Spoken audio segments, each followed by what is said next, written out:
I just wanna dance and dance till I'm numb and I'm done and I've rattled you to the ground.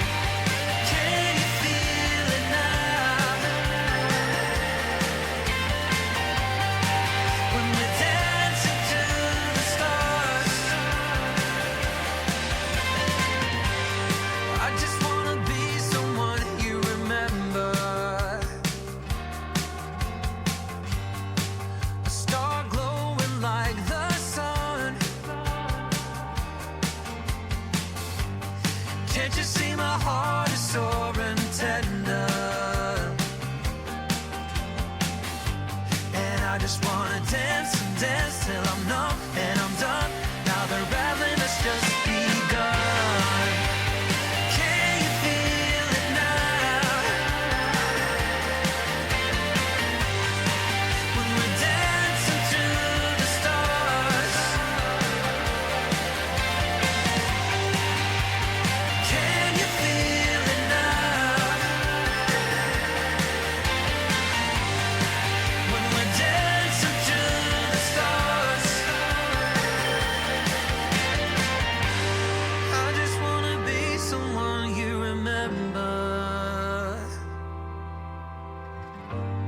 Not just one in a million stars. I just wanna dance, dance.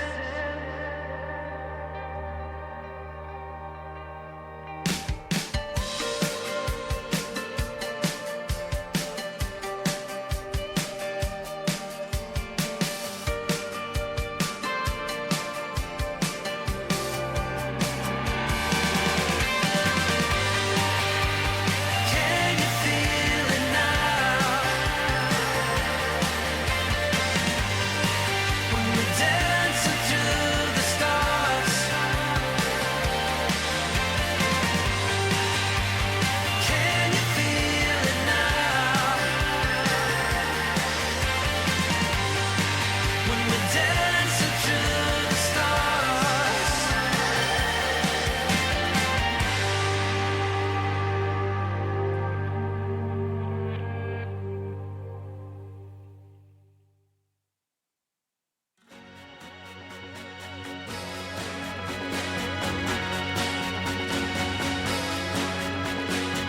What do you want? What do you want from me? What do you want?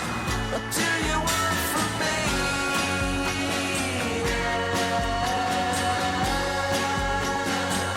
I'm not a very good fighter,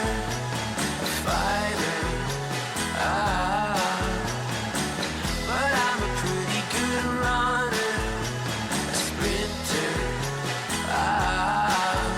Do I have to tell you one more time? My way of life's been redefined, that's all for now. What do you want? What do you want from me? What do you want? What do you want from me?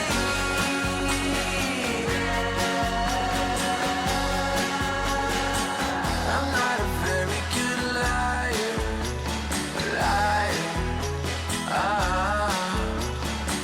So I just set my goals higher. Do I have to state it one more time? I tell you I am doing fine, that's all for now. What do you want? What do you want from me? What do you want? What do you want from me?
Good morning, everybody.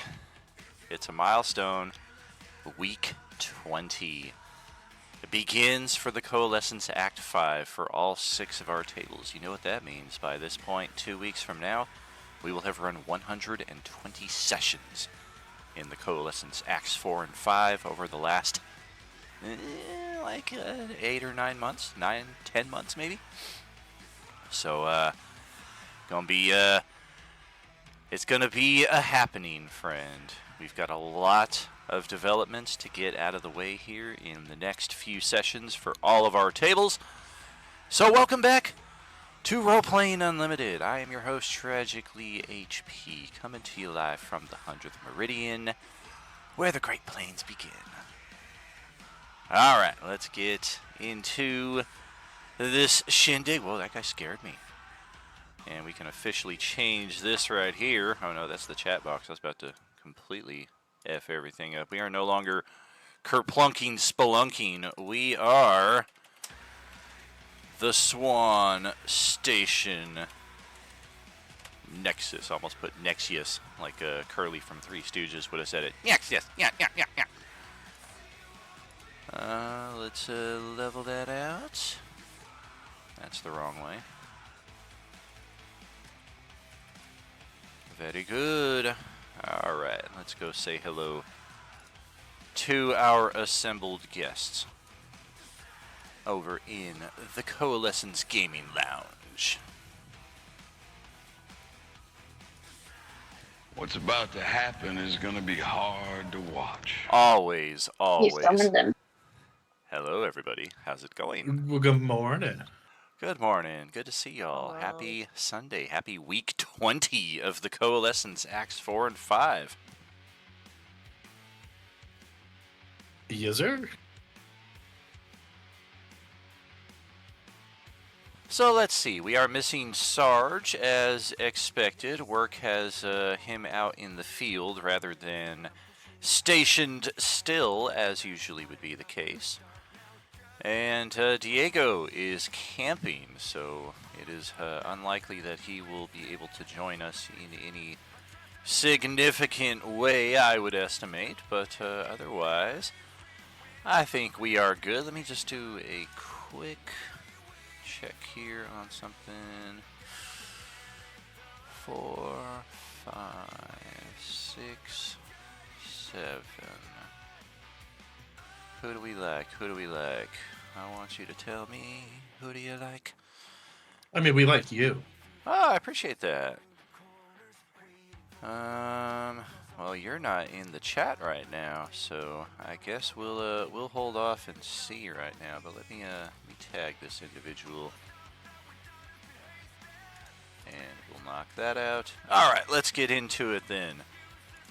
Welcome back to Good morning, everybody. Who invited this guy? I think you did. I just snuck in.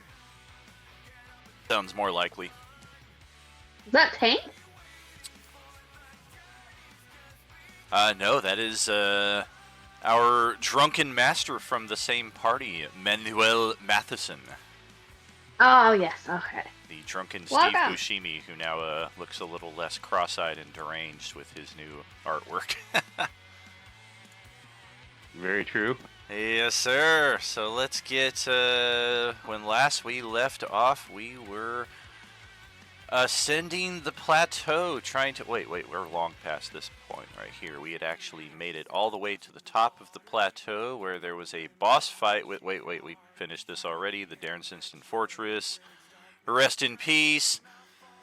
It was well after that, actually, that we made our way through the ice cave, and nope, we're past this point too. We're standing above the, yeah, there we are, the second There dragon we corpse. go. Yes, ma'am. This looks more familiar.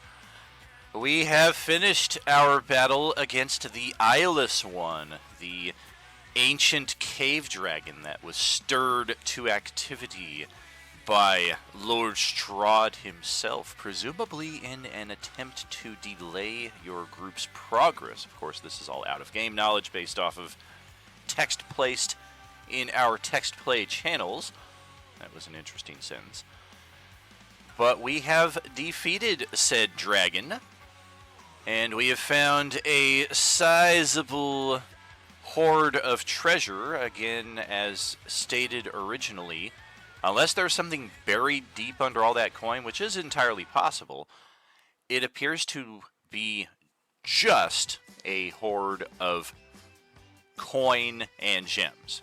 Not even a single item of art to be seen poking out from its barriers there. I mean, how would a dragon with no eyes be able to appreciate art? That's very true, yeah. It's Braille art. Well, he could have been hoarding it for Strahd. Ah, that is an interesting possibility. This speaks for itself, of course. 20-foot deep little crevasse that the cave dragon brought in with one of its lair actions.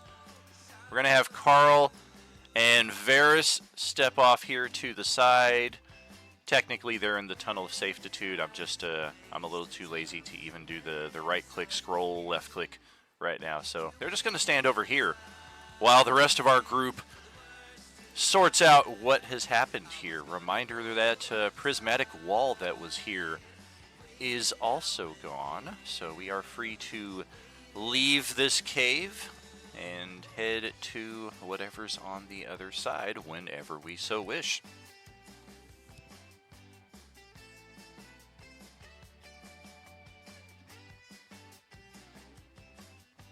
I'm going for the gold pile.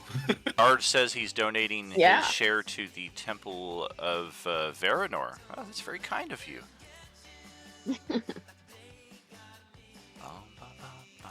Sahar is probably going to want to investigate the dragon's corpse, see if it's carrying any valuables and or magical reagents. Very good. Not that she would know what to do with those, but, you know, someone might. Yeah, Quill wants to pull out some poison teeth out. That's funny. So you guys both cut right to the heart of the matter there. This thing does have a single magic item fused to its body, and it is a magic tooth. And we will address that shortly. Is it gold? It's not a gold tooth, actually. It blends in pretty well with its other teeth. It's not until this thing The is dragon should perfectly have a still gold and you for guys are kind of investigating that you can see, okay, it's an ivory white-ish tooth, but it's got some magical engravings on the interior side of it that you almost would never have a chance to get a close-up view at until this thing was perfectly still, or you were being chomped down in just the right position.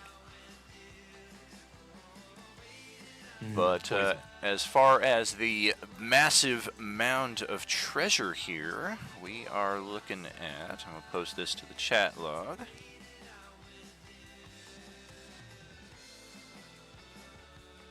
Never a fan of this number at all, but it is what it is. We're going to start off with 24,000 gold pieces.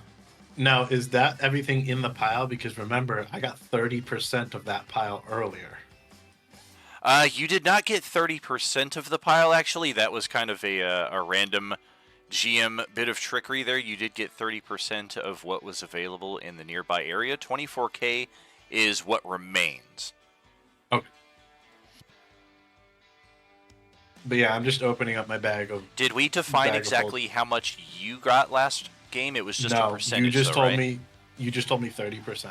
Gotcha. Yes, your amount that you were able to gather in an action would have equated to 900 gold pieces. We're going to make it easy and not mix any silver in that, even though there is plenty of silver in this pile to add on to that. 11,000 silver to be exact. Whoops, forgot to put the SP right there. Boink. There we go. Some spiky dragon stuff on the spiky jacket. Very nice. Let's see, I'm getting some massages here. Very cool, very cool. Thank you for that detail. That will be very pertinent in the coming moments there. Mystery guest. And as far as gems are concerned, we can see a variety of amethyst, sapphires, emeralds. Meanwhile, the Sunday evening crew is like, oh yeah, you guys find emeralds just lying around. We had to go into a frickin', or I think it was Thursday crew had to go into an entire devoted crystal mine and kill an emerald golem just to get their hands on some emeralds.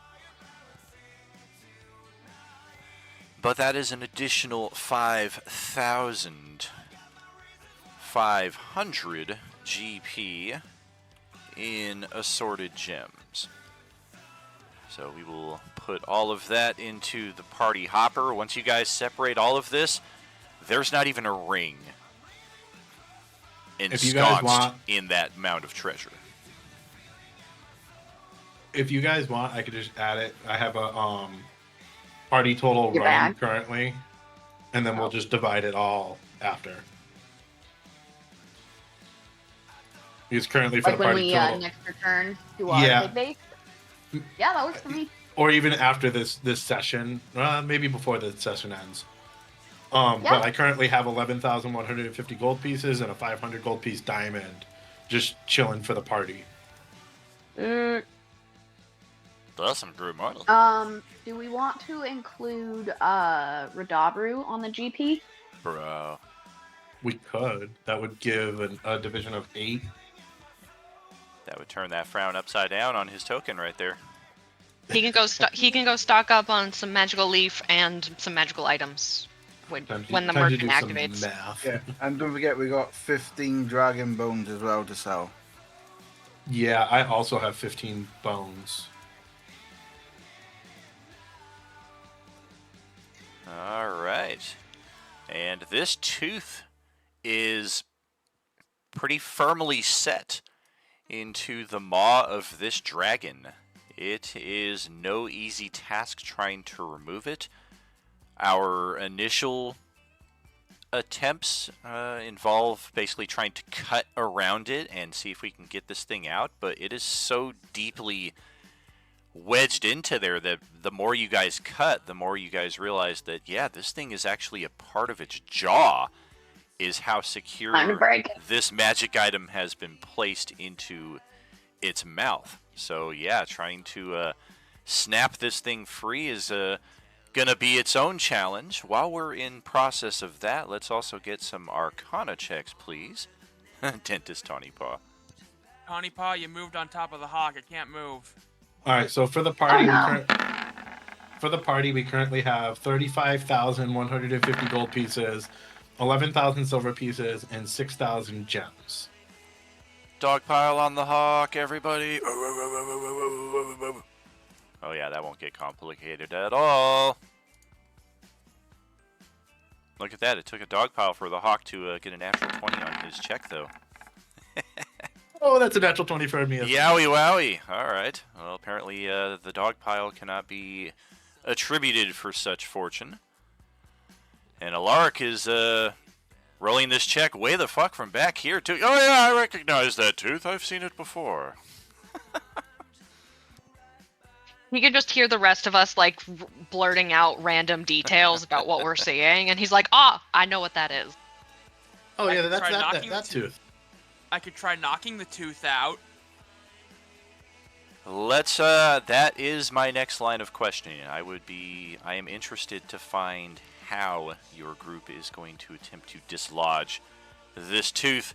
Because I checked, and you guys have artisan's tools, cartographer's tools, Yeah, we could tinker's chisel. tools. Nobody has dentistry tools.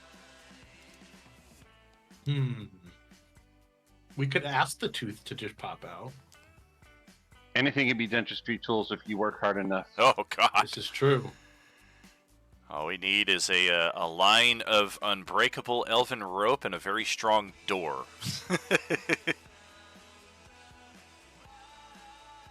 Or some metal wire and use it like one of those surgical wire saws. Oh, God. I'm gonna try and punch the tooth out. Or I'm thinking we use the spear that Hawk got and Tawny Paw's mauler and use it as like a jackhammer. Oh yeah. Go ahead. Yeah, I mean if we can sever the jaw so it's just, like the snout bit, that might work, and then we can worry about the rest of it later. Because I can use break my off the big my hunk and then...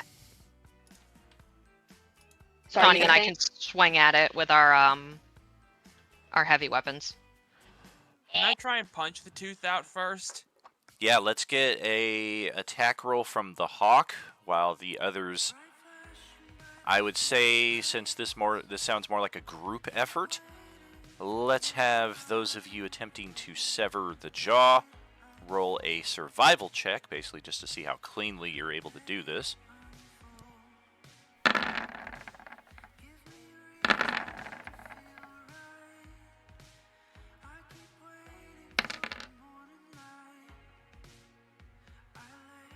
Well, damn.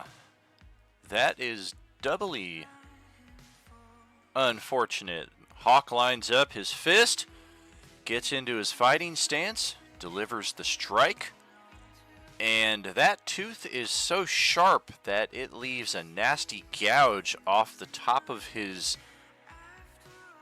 claw, running up his forearm to the tune of 7 points of damage. The guy just knocks himself clean out trying to punch this tooth out of the dragon's mouth.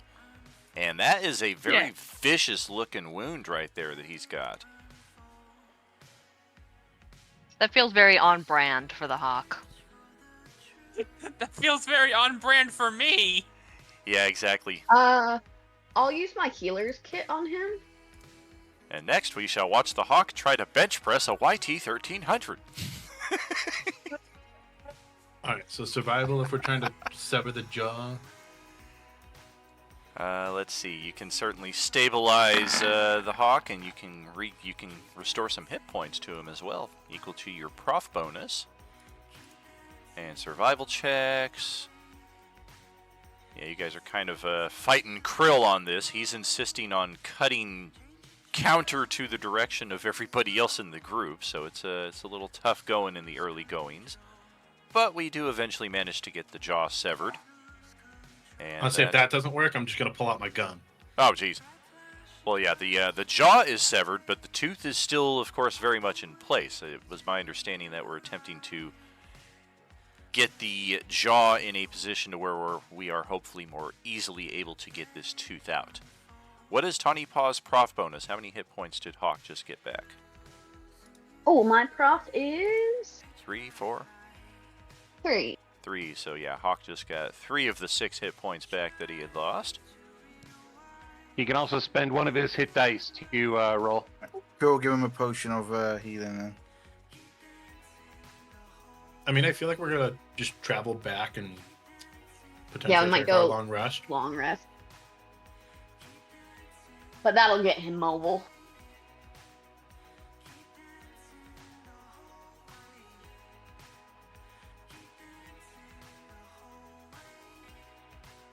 Thank you. Yeah, Hawk can certainly roll a hit die there if you so wish. You are also given a potion of healing, it sounds like, from Krill, which if you drink it with a full action, you'll get the 10 HP back. Will do. And now that we've got the jaw severed, how are we trying to get this tooth extracted?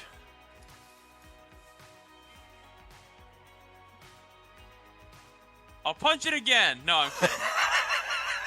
Yes! I mean, we can kind of like work our way around the tooth by means of bludgeoning weapons. Yeah, we can like flint scrape it. Can we all get break like off a... chunk. Can we all get a synchronized merry-go-round? Like we all move clockwise on the count of 3 around this dragon? 1. Or I can just shoot it. Dances like 3. that. Oh, I'm the only one. Oh, there goes Alaric. Or I can just shoot it out. So, Okay. I'm going to attempt, because usually sometimes making things hotter can help. Tawny, I know you've got the magmatic mauler. Is that an axe? It is. So I'm going to pull out a torch, or actually have Tawny pull out her magmatic mauler and put my halberd kind of next to it and have her heat it up to make them hot, and see if having a hot blade we can kind of carve through bone a little bit easier. Very good, very good. I'm sciencing up in this bitch.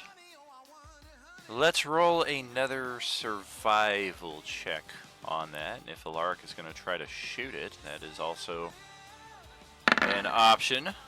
I think I'm gonna start Oh my with gosh. my warhammer. What is that? I'm bad at science, apparently. We Double both natural ones. beefed that.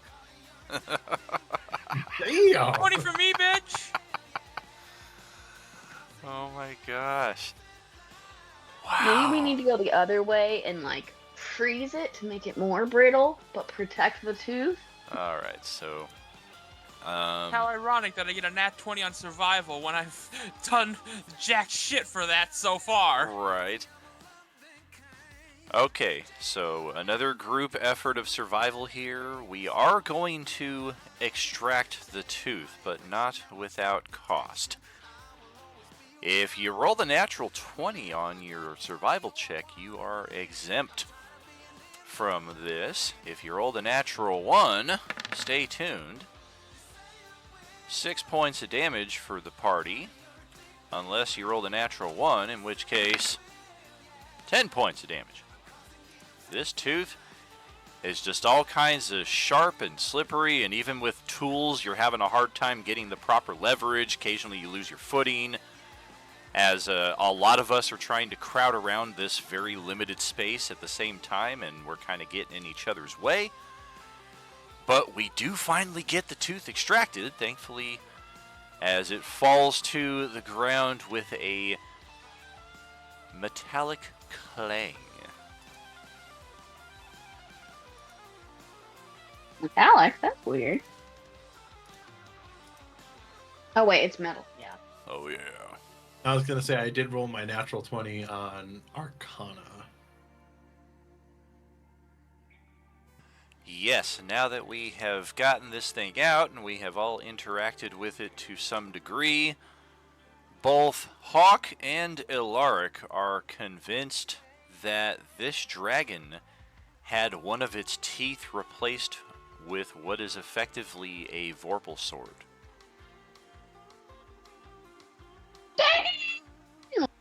Well, okay. Sadly, I go dead. I never really got a great attack roll on any of you, and those that I did natural 20, I counted your unique powers as legendary actions for the terms of Vorpal Sword verbiage. So if you've got a unique power and somebody attacks you with a Vorpal Sword and they get a natural 20, you are not instantly killed because you are considered a legendary creature, so to speak. So keeping track of that during the last combat was a little challenging. But now we've got a Vorpal Blade in our possession. It is a long sword. And we can make do with that as we will. It will, of course, take a short rest to attune.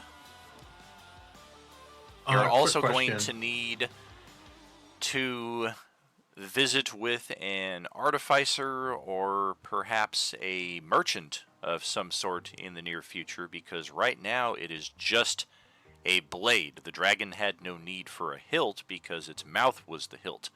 We're going to need to do some customization on this to make it a wieldable weapon, unless somebody's going to Army of Darkness this shit and sever their limb and replace it with a Vorpal sword. That would be awesome. Could I put it on an even longer stick to make it not a long sword? Nah, then it'd just be some weird hodgepodge improvised weapon, which could still be cool in its own right, but unless you've got proficiency in it, it might just end up stabbing your party in the back. Here I it mean, was. just wrap, I was just wrap gonna- cloth around it. I was going to try and turn it into a glaive or some shit. I hear you. I mean, I do have the hilt of a sunblade. That is interesting. But what's our next play here? Quick question. It's every 1 silver is, or every 1 gold is 10 silver. Yes. Yeah, Okay. silver pieces are dimes, effectively. Copper Yeah, pieces I'm just are trying pennies. to convert those silver pieces to gold. That's all. Question. If I were to Army of Darkness the sword onto my arm, would I gain proficiency in long swords? Because I don't have proficiency in long swords. Not automatically, but I suppose now is as good a time as any to unveil the newest role-playing Unlimited secret. July not only is going to be a break from our TTRPGs in the Coalescence, it will be our next official downtime. So we're going to have another few activities that we can use to bolster our characters during it's going to be a much shorter window. We're not going to have an actual 4 weeks of real in-game time like we had during the holidays last year. It's probably going to be maybe 1 or 2 days at most of in-game downtime, but we are going to be seeing that at the conclusion of our June games before we move into that community break.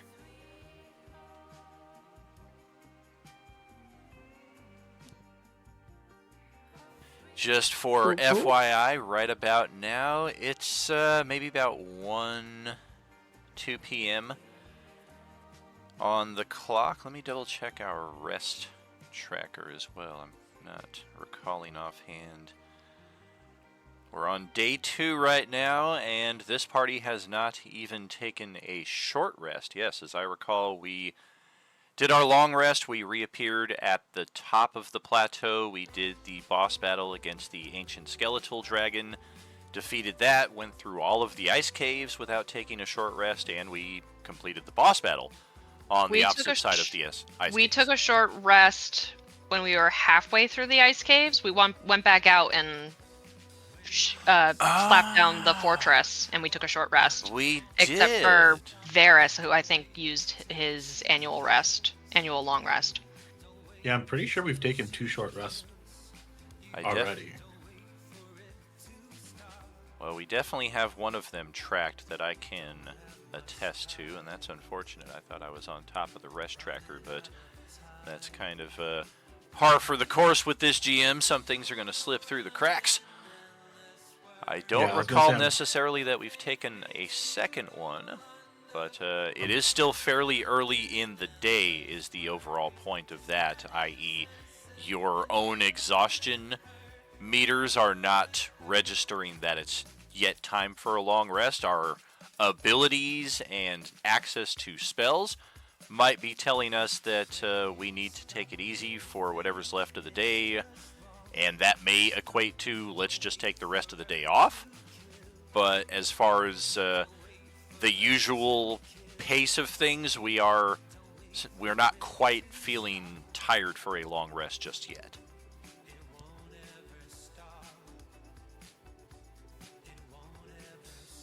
When did Ari get that comet card? That was from the red card draw. Well, no. When? Was that while we were in progress with the cave dragon, or was the cave dragon supposed to count as that battle? No, it was during it. We started fighting it the one before she got it. I'm sorry, say again, brother? Said you counted. We were fighting it as she got it. Ah, okay. But you counted it. Say the next one we come across, she has to fight it herself. Fantastic. That makes sense. Okay.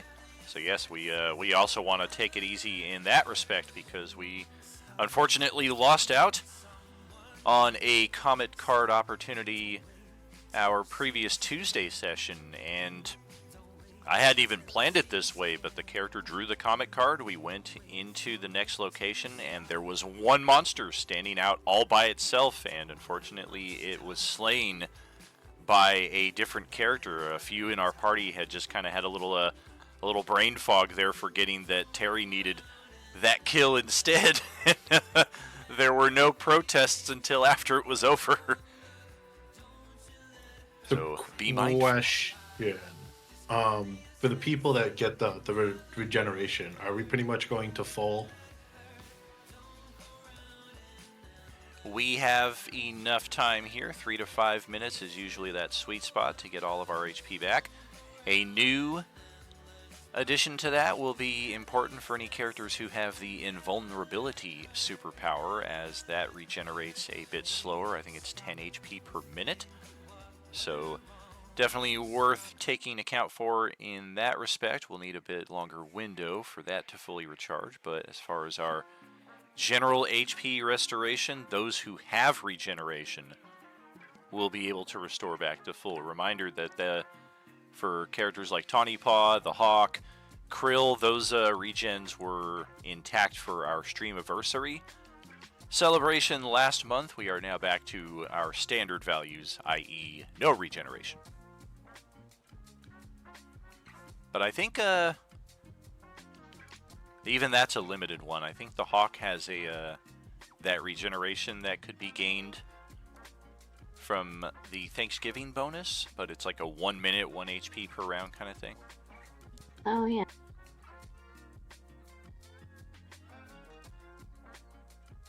Alright, I'm gonna slap Radabru and Tawny Paw with Supreme Potions.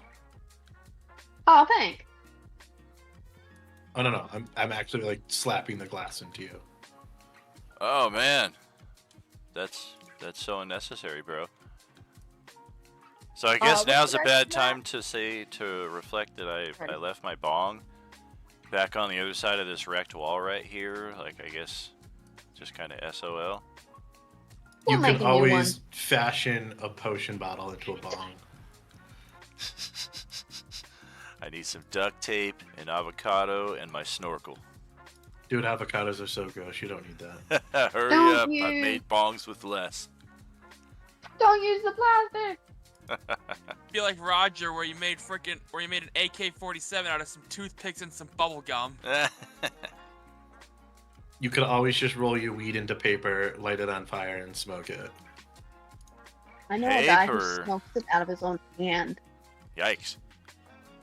Yeah. Crazy. I'm going to also give the Hawk a regular healing potion.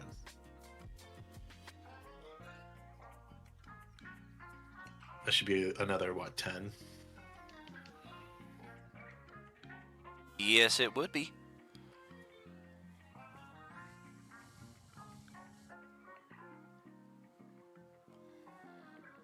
Shall we proceed? Make sure to get that extra 10 HP there, Hawk.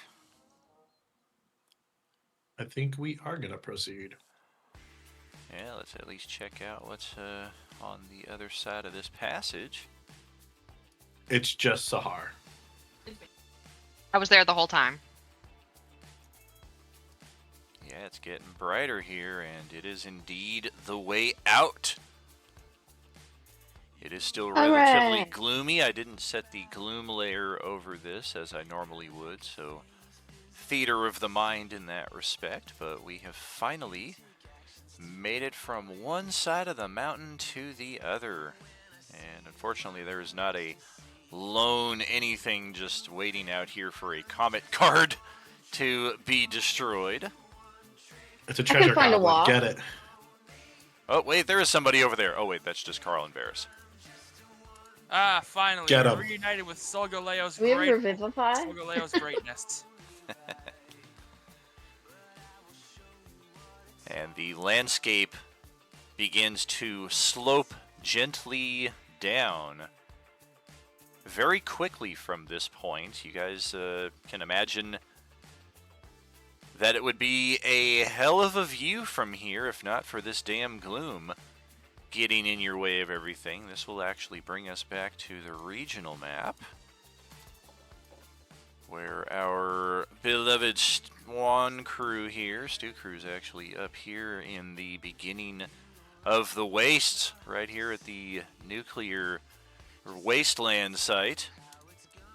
Of course, they got themselves a pretty rockin' muscle car and a pair of Excite bikes, so that's pretty fun. Alright, let's reveal the next area ahead. Like here, right there.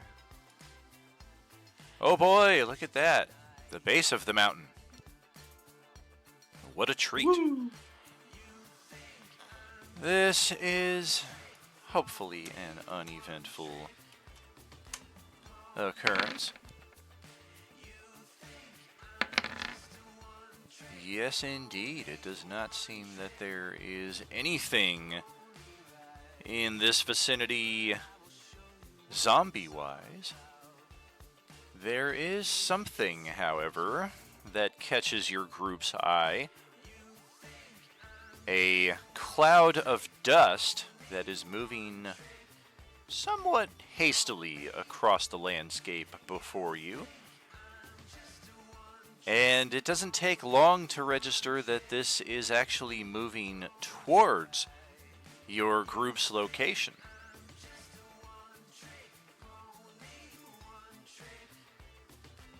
Of course, thanks to the gloom rules, it is less than 100 feet when it begins moving towards us. When we spot it moving in the same direction, 60 feet before we're absolutely certain that this isn't just a manifestation of the haze that is always present around us.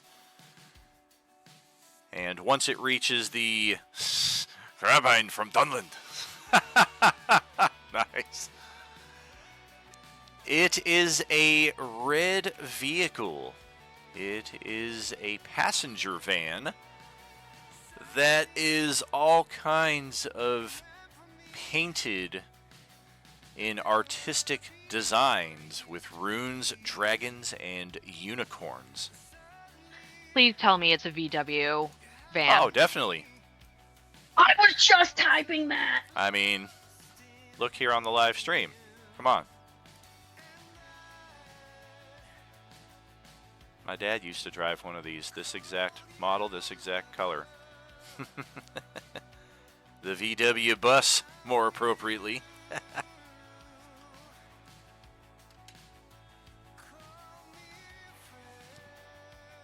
Has it reached us? It's about 30 feet away when it comes to a halt. You can see a human behind the driver's seat wearing a old and ragged cowboy hat. You can see another human that is seemingly better dressed, also shaved across the face as opposed to the wild beard accompanying the ragged cowboy hat guy. And is this Cheech and Chong? it might be. Dave's not here though. And give me just a second to post a few last second details here before we proceed.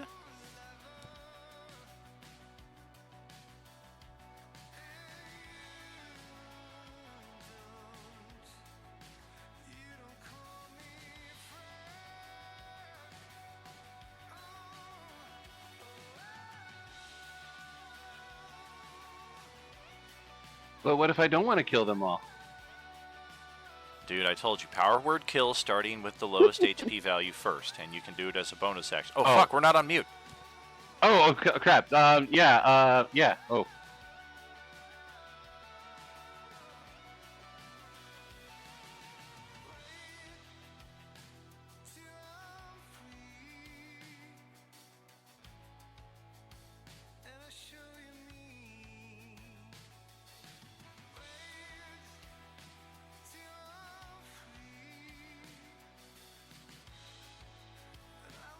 Alright, that should set us up appropriately.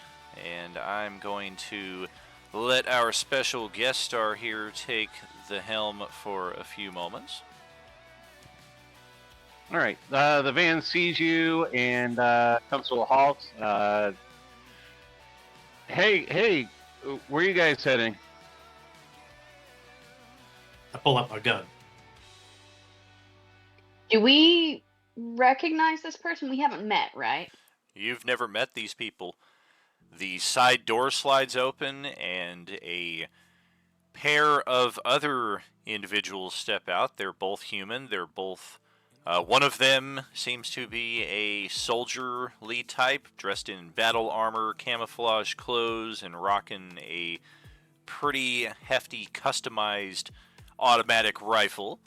The other, based on the red bag with the white cross on it, on the side, you would seem, or the red cross on the side, you would seem to believe is a medic of some sort. They both just kind of step out and eye your group curiously.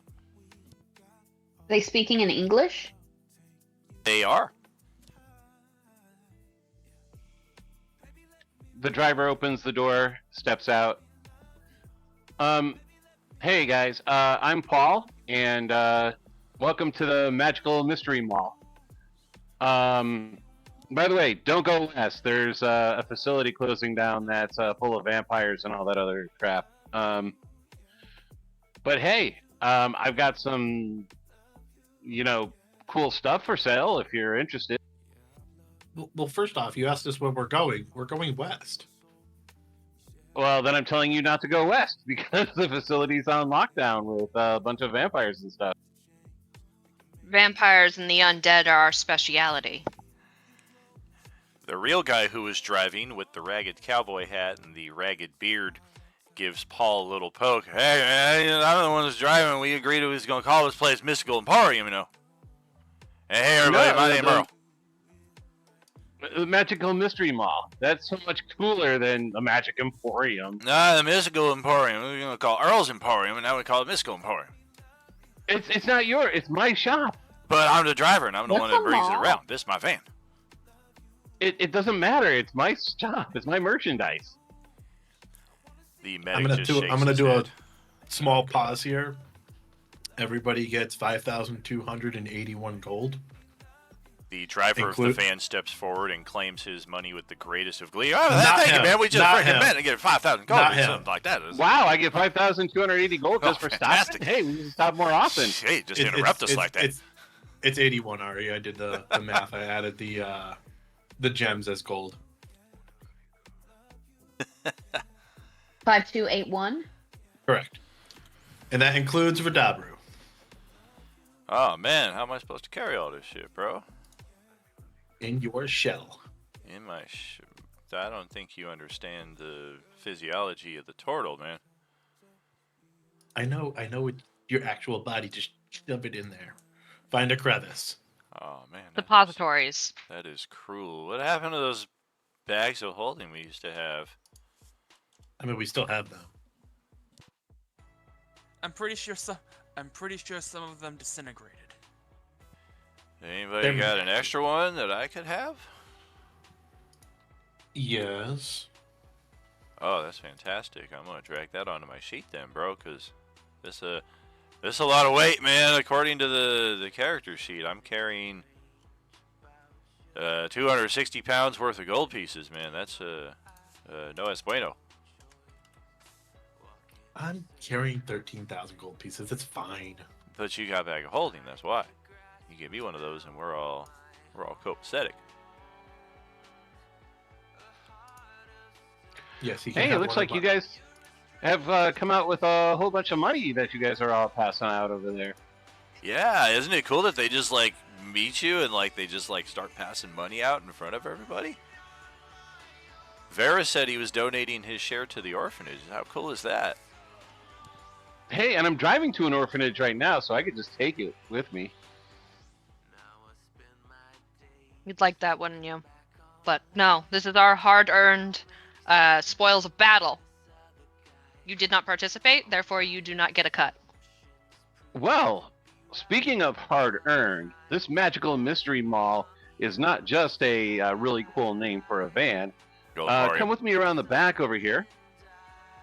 My mama told me not to get in vans with strange people. No, not get into the van. We have candy. I'm just... Why can't I get in your van? What's wrong with me? You won't fit in the van with all this merchandise. Tawny, he's got cookies. Oh, I'll get in the van for cookies. No, puppies. Puppies. We have puppies. Free baby goat. Craft supply. Speaking of baby goats, Sahar's parents just had a baby goat birth last night. Oh no, I'm sorry, sheep. Aww. Baby sheep.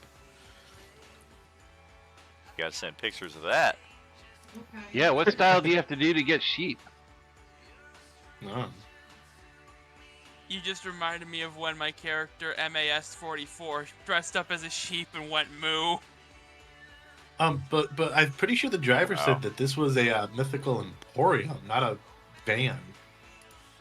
No, it's a van, man, but it's the van for the mystical emporium. No, the Magical Mystery Mall. I like the mystical emporium better. Look, I own a magic shop on apparently the world that we come from. And for some reason, our van and us got transported here, and voila! And now I have this doorway in the back of the van that goes right to the shop, which means that I can pull out stuff from the store and the stuff that I thought was just like fake magic, like the euthanasia and all that other stuff. This stuff is now real, Crystal man. pendant. It is now real. Can I go into the shop through the back of the van? No, we pull stuff out of the back of the van. You don't go to it. It comes to us. You're welcome to let them in if you like, in case there was any confusion on that regard. If you're being protective of it, that's totally understandable, but it is accessible. No, I'm being protective because some of that stuff is hanging off the walls and stuff, Sure. and I just met them. Let's take a look at what you got. Well, let me introduce you to this item right over here. Well, I have a couple of these elixirs, these potions of sorts.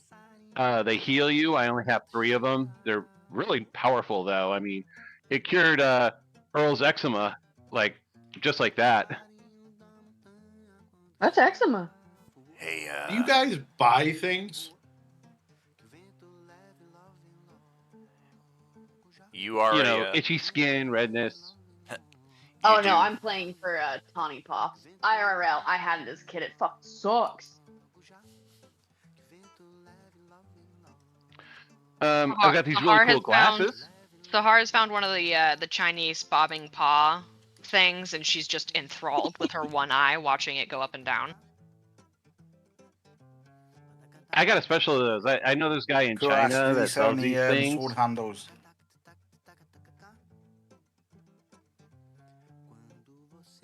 I've got this really cool robe that lets you see in all directions. I've got this other shroud that I really haven't even touched yet. I have no idea what that thing does. But I've got this really cool staff that causes bugs to appear. Oh, by the way, this... you notice that Alaric is just stark-ass naked. Why aren't you wearing anything? I'm very hardy. I don't need armor. He is a cat. Is he this is like a a sex tabaxi. cult? Oh, okay. At So least he's covered in it's fur. yeah. And At least naked. it's somewhat okay. I didn't know if this was some sort of weird sex cult or something that you guys are running in this cave or something. The sex cave. To each his own. So what you're saying is, Khajiit has wares. Only if you have coin. Yeah, so what you looking for? Well, do you guys also buy things? I don't think I could put stuff back into the portal, and yeah, I don't really have a lot of cash or anything on me. Oh no, you're good in that respect. I mean, I do have this big bag thing that just happens to appear, and oh yeah, there is gold in it.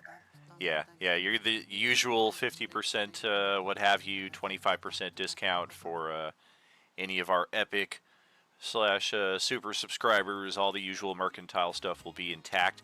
The summoning the merchant to the field once per session will be slightly modified, but still have the same effect. But as far as the Just here and now, the van will start come careening out of nowhere. Just homeboy ambulance style. Music. yeah, but it's the van from Ant-Man, so it's got La Cucaracha accompanying it. It's got the little time device in the back, or the quantum realm device. Alaric pulls out four items. He's gonna pull out. The only thing though, I gotta let you know, my inventory is limited. I mean, I don't have like everything. I'm showing you some of the stuff that I do have.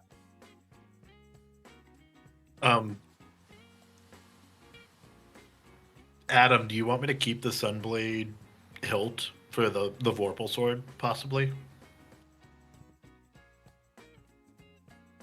We can do. Saves you time to buy one.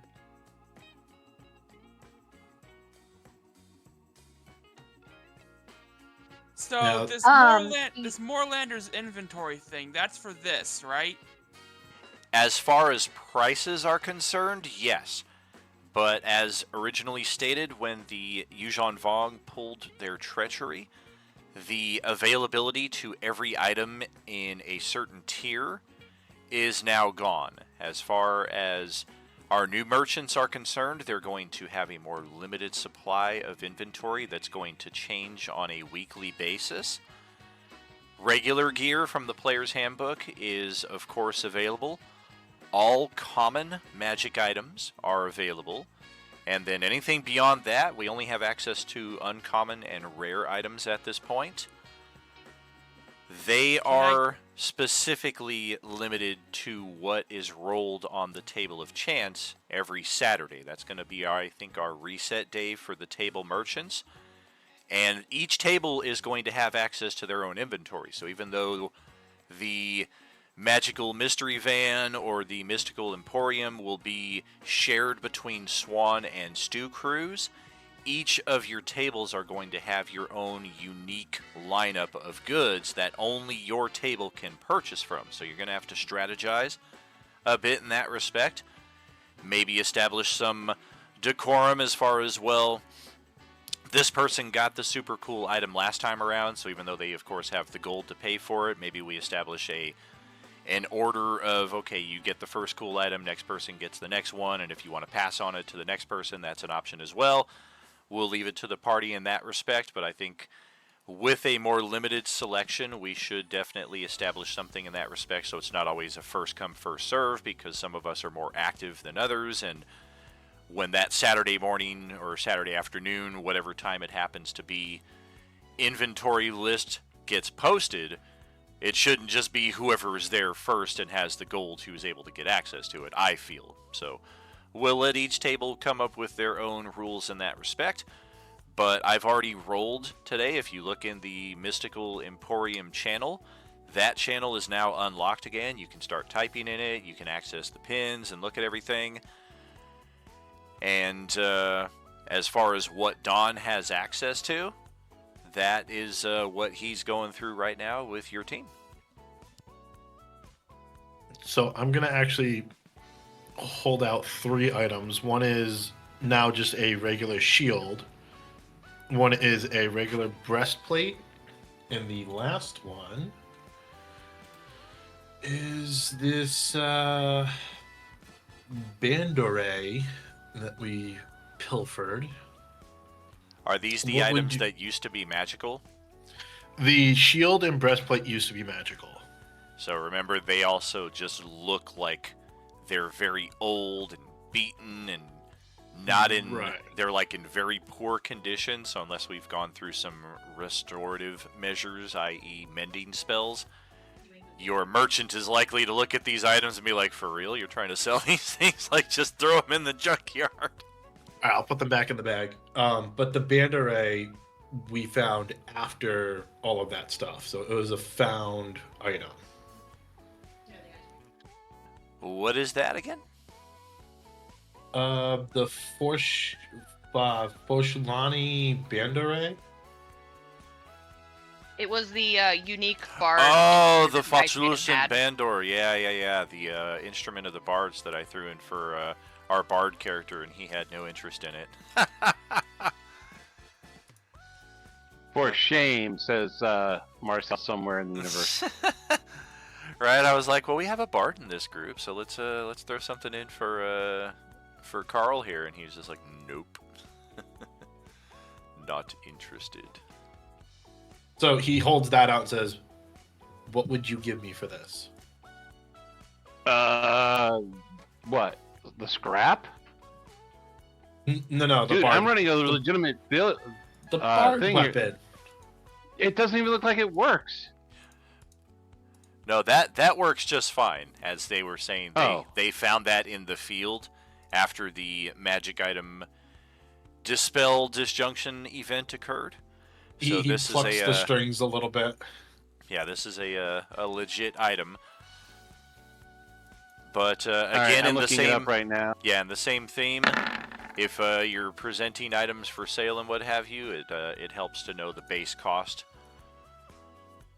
Because, again, some of this will go back to automated. I don't expect Don to always be present in the channel to facilitate these things on a player-by-player basis. He'll, of course, be present for any roleplay as he has time for and wants to do.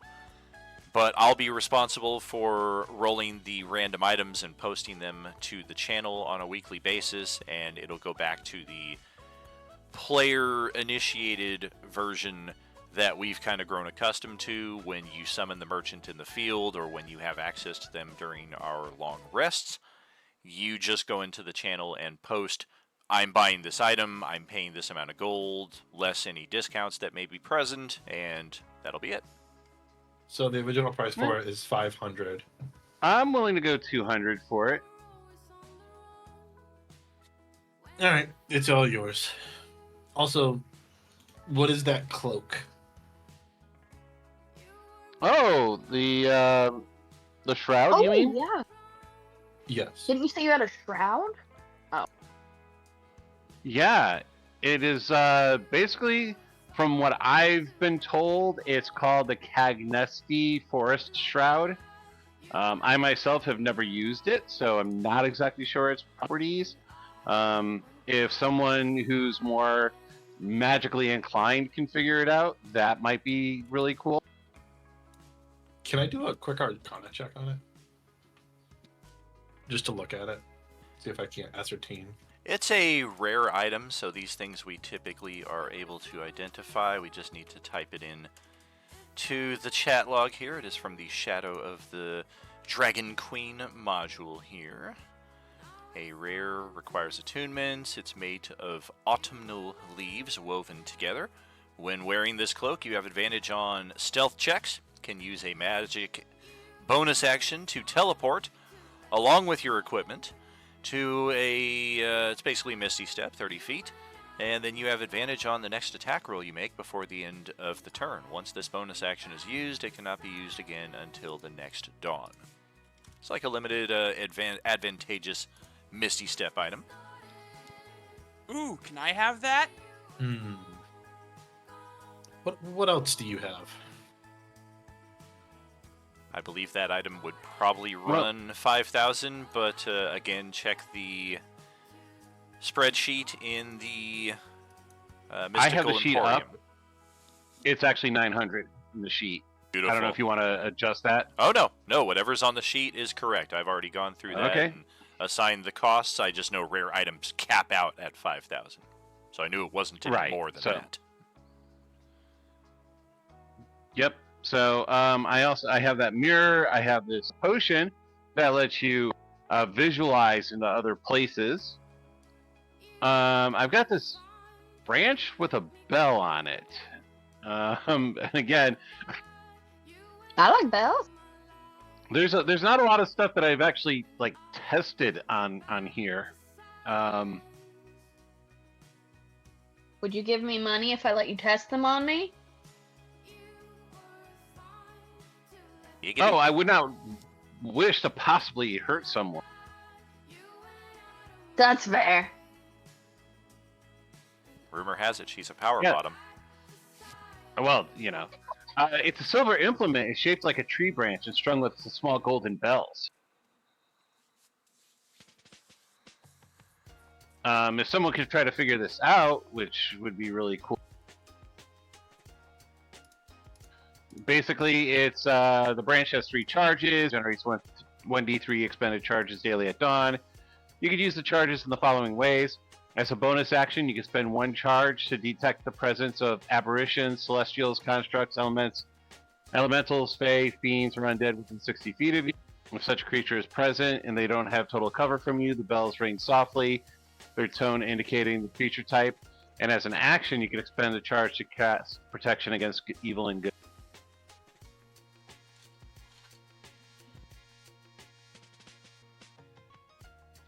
Let's see. I have this flail. That's really neat. Ooh, what's that do? You flail people with it. I believe it's even more powerful than that, though. Someone said it was like a ruinous flail was when I purchased this.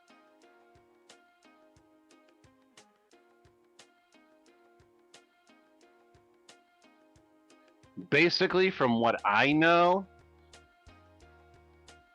Ooh. is that the flail's ashen gray. It's kind of cold to the touch.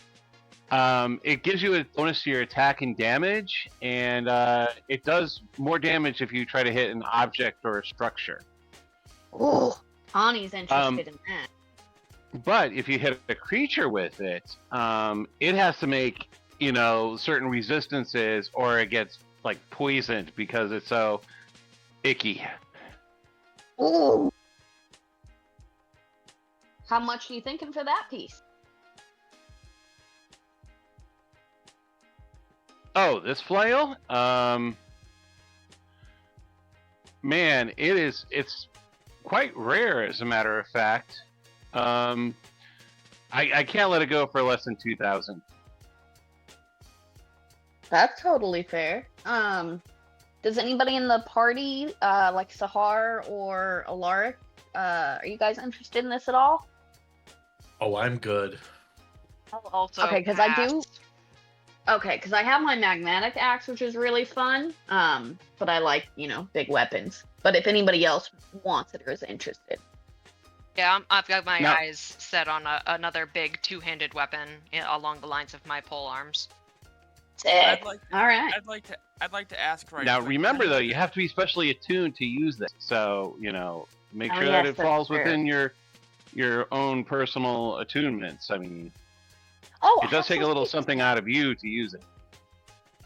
Oh, interesting. Okay. I'm all right. Oh, and I have 2 more items that are really interesting. I have a ring. It'll actually store magic in it. And then I have this whip that'll actually hold on to people. Yeah, we got. I'm thinking naked guy over there might be interested in the whip, but hey, to each his own. He pulls out his dragon warhammer and his pistol and says, "I'm good." Spiritus. I'd like to ask right quick, is anyone else interested in the forest shroud? That is all you. Nice. Yeah, okay, go for that. I'll pay the 900 GP for it then. Oh, I said 1,000. Okay, fair enough. 1,000 it is. Okay. You asshole. Hey, Earl. The last town, they just tried to haggle everything. These guys hate anything I ask. I do have a passive perception of 30, and I'm pretty sure I could hear that. Yeah, you just better be careful and let them into the van because they find out what's tucked away back there. They might not be so nice to it, Well, yeah. I mean, to be fair, I had 7,000 something gold. I can spend 1,000. I can lose 1,000. Yeah, we take that extra How much 100 are you and we looking apply for it to that ring? the old Eric Skin Cream Fund. I'm sorry. You Are kinda you know I'm guys upcharging us? He is. I don't know what the hell's going on. I don't handle the bartering. I just do the driving. You know what I'm saying? But he kind of taps his gun against his leg a little bit. There ain't no need for hostilities. I mean, we got ends meat too. Gas ain't cheap. Especially in this place. I mean, where the hell do you find gas? I mean, oh, unfortunately, it's way the fuck up here, and we're well out of position for it. They're at the fuel depot right now. They've got vehicles for it. But back over here to Swan Crew. Earl just looks over at the group. He's like, look. How long you guys been doing what you doing? How long you been yeeing the haw, so to speak? All my life. For as long as I can remember. But, You've been in Zombieland your whole damn life? No, we were somehow, it was transported? I don't know, there was some weird stuff, it smelled weird, and then suddenly the undead were everywhere. It was an absolute nightmare. But, how long ago is this? I'm sorry to interrupt, I was trying to ask a question. A few months back? A few months. Ultima shop? Few months. All right. Yeah, you ever met one of those orange undead fellas could speak? Oh yeah, we totally met some of them that could speak. All right, good. What happened to him? We killed him. No, some of the ones that could speak. We didn't kill all of them. We met some sentient ones, didn't we?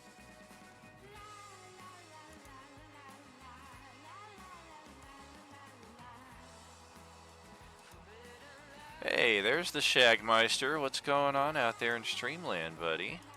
Pretty sure we've killed all our oranges there, Tawny. The only it's only vampires that ran away from us. There are 2 sentient oranges. Really? One of whom was found by Stu Crew. She was actually the captain of the original Dragon Lotus ship back in the early Coalescence, our vessel that bonded all the tables before it was destroyed and replaced by the Judicial. The other is Lilith, who likewise was a player character from the early Coalescence days, who somehow became infected with the orange virus and became a sentient orange. And she is currently, and unfortunately, trapped inside the belly of the Alpha Tarrasque over on Cyberpunk Waterdeep tables. But we have met 2 of them, if not directly with this party in the field, at least passively during our downtime events. As I recall, Lilith was a bit more forthcoming in presenting herself to a lot of the different tables during that RP, just explaining who she was, and yes, this happened to me, and please don't kill me on sight just because I look like all those other motherfuckers.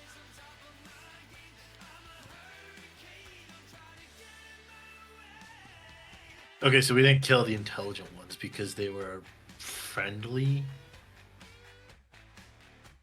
All right, good. That's I just want to be straightforward with you that one of our friends back in the early days when all this shit was going down, we got ourselves swarmed by a bunch of those things, and one thing led to another. He got himself bit, and we thought he'd go and turn like everybody else, but he didn't. And he gives a little pound on the side of the van with his fist, and this guy steps out. Ah, shit. Hi, everyone. My name is Eric. Damn, you're ugly. Thank you. And you're a cat. This is Talking true. cat. Yes.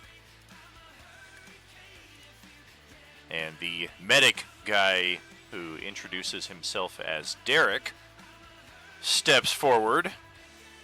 I've had experience with all manner of infectious diseases throughout my education before this apocalypse infected our world and this world by extension.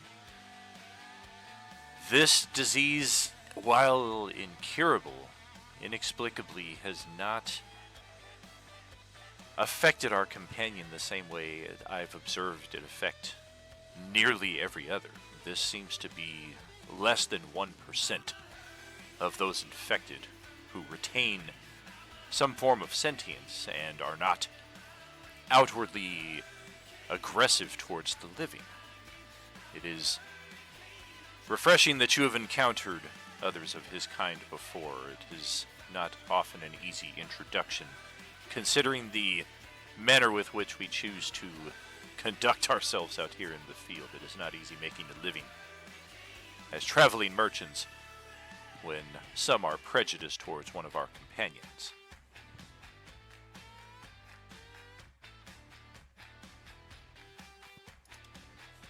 So yes, I mean, I'm not gonna kill you.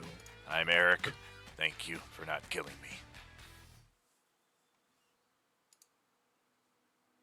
me. History check. Doesn't Phoenix Downs cure the orange? They can if used within the 1 minute after the person has been bitten. Gotcha. I'm gonna turn back towards the shop seller. Do you have potions of healing?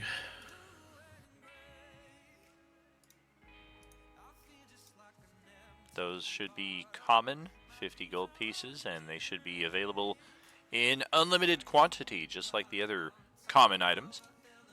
Do you have any higher potions of healing?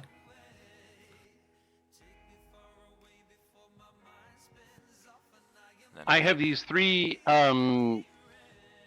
better ones that are I don't know if you were just lining them up in like order. I think they would be like greater.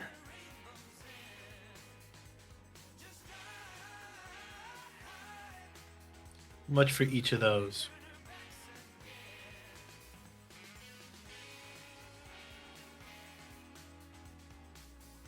Something tells me I shouldn't have said how much gold I had out loud. Classic hustle. Those about 350. It's like A the Big piece? Bang Theory when they need to buy helium and they keep going back and forth with the guy, and Sheldon's like, well, I hope the service fee isn't any more than $1,000 because that's all I brought with me. That's exactly how much it is. And you said we get 25% on that, correct? Yes, 25% off. Listen, Paul, is it? Come on, cut me a deal. What kind of deal are you looking for here? How about 262 apiece? And you're taking all 3? Yes. Sounds like a deal. Alrighty.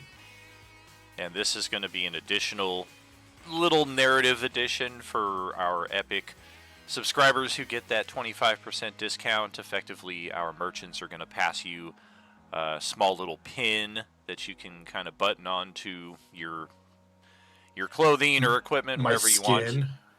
Yeah, onto your fur, if you so wish. It's, but it's for the membership club.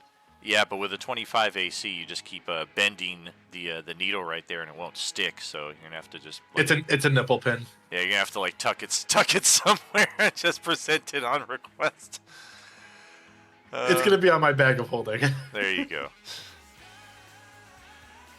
So that'll just be our little narrative edition, even though we have some of these ephemeral bonuses that exist with the higher tier subscriptions, with all the subscriptions, really. There are some narrative in-game explanations for many, if not most of them. And we can proceed with any further mercantile that we wish. We do still I'm going to go ahead and reveal the next section of the map ahead of us. This is not taking, whoops, that's not the right thing. It's this one. But we do still have probably good 3-4 hours ahead of us if we wish to proceed ahead. And it's not very far to the site that we was told about.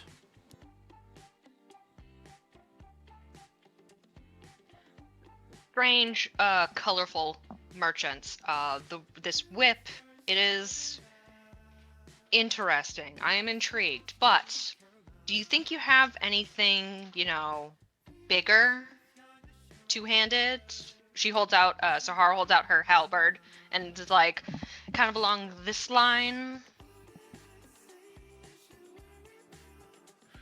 Let me see. I'm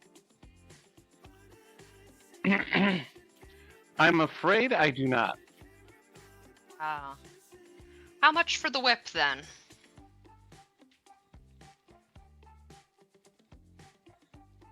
And Let me consult my notes. We're going to let you all continue and hopefully conclude our little mercantile here during our halftime break. We'll take a 10-minute. Feel free to continue as you will, and we'll see you on the other side with more Are You Gaming.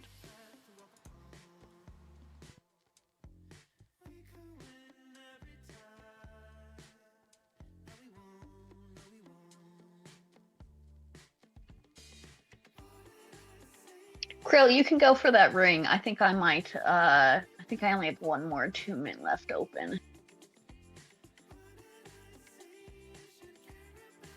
Yeah, Yeah, I'll purchase the whip for utility. It sounds like I could probably, and I had one to start with as well. So. Yeah, it matches your aesthetic. Yeah, this one is about 4,500.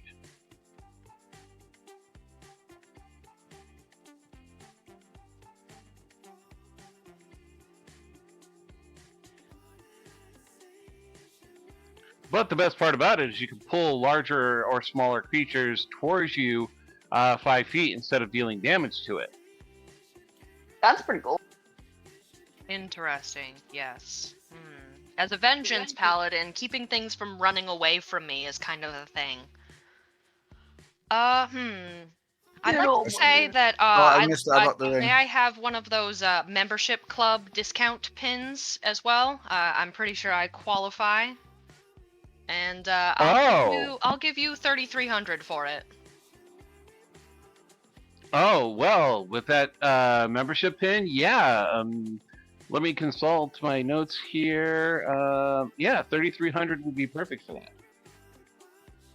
It's been a pleasure doing business.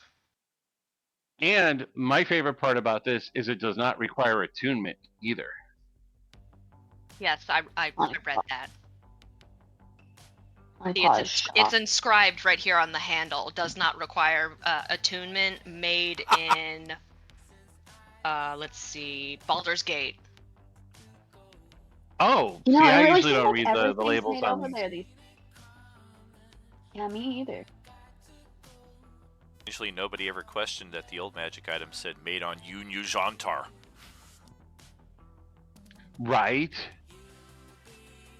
I don't question a lot of Or stuff. nobody read the I don't label on understand the most helm of things. teleportation that said do not use because it may cause rifts in the entire time-space continuum. No, I think it's funnier if those magic items said made in China, and everyone's just like, what's a China? I'd like to imagine that Sahar, with her one good eye, is getting really, is still starting to have terrible vision. So she's got like a bifocal monocle, so she can read stuff.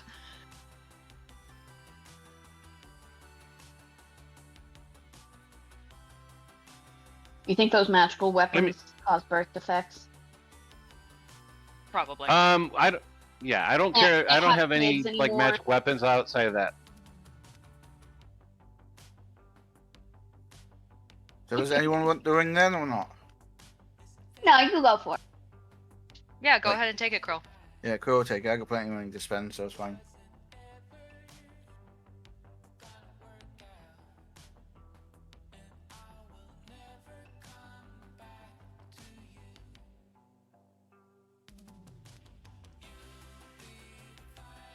Okay, yep, Paul takes all the gold that you guys give him, throws them into his bag.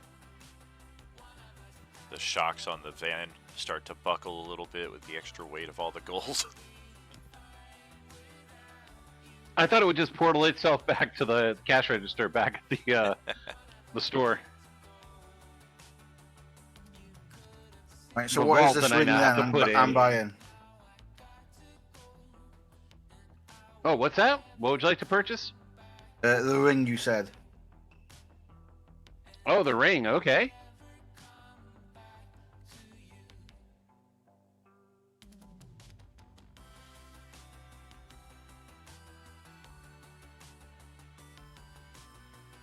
And that's 6,000. Is that going to be in gold, gems?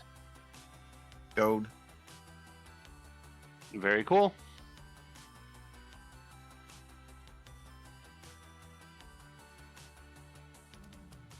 I think I'm going to invent a new magic item that is an extension on the bag of holding where it automatically condenses your coins and gems down into the preferred amounts. So like you can get spell component gems if you need, or if you just want to carry a bunch of platinum, or if you don't want to track all the silver and copper pieces, just for, we'll call it the expeditioner's bag or something like that. The bag of gnomish banking. Yes, indeed. The bag of currency exchange. Yeah. What exactly is this ring? It's the ring of spring.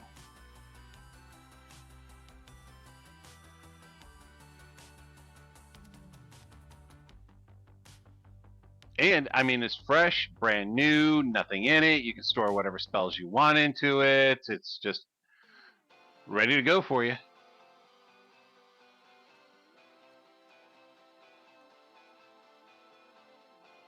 I mean, if you also need some spells, I mean, I've got these like, cantrip and very level spells on scrolls available for you.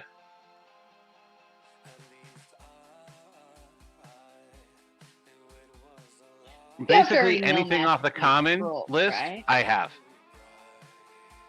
What's that? You have to already know magic to use scrolls, right?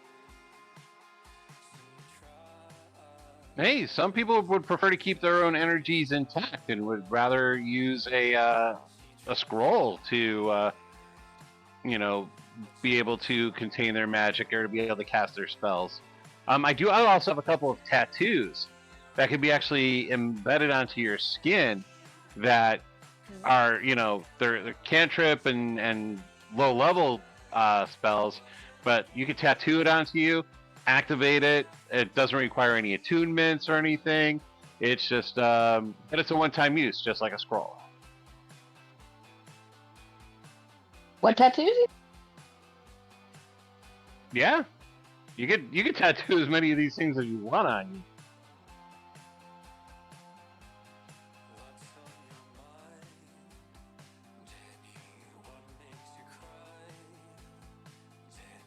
Some of our most popular is like Spare the Dying and a cantrip tattoo.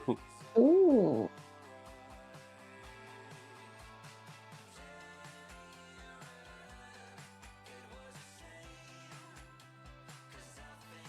How much is that one?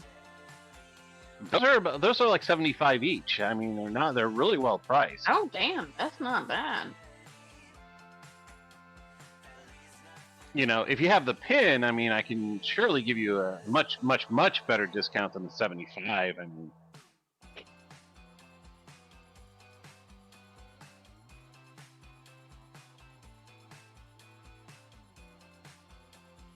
I mean, I've heard people with those pin discounts could get them as low as like 40.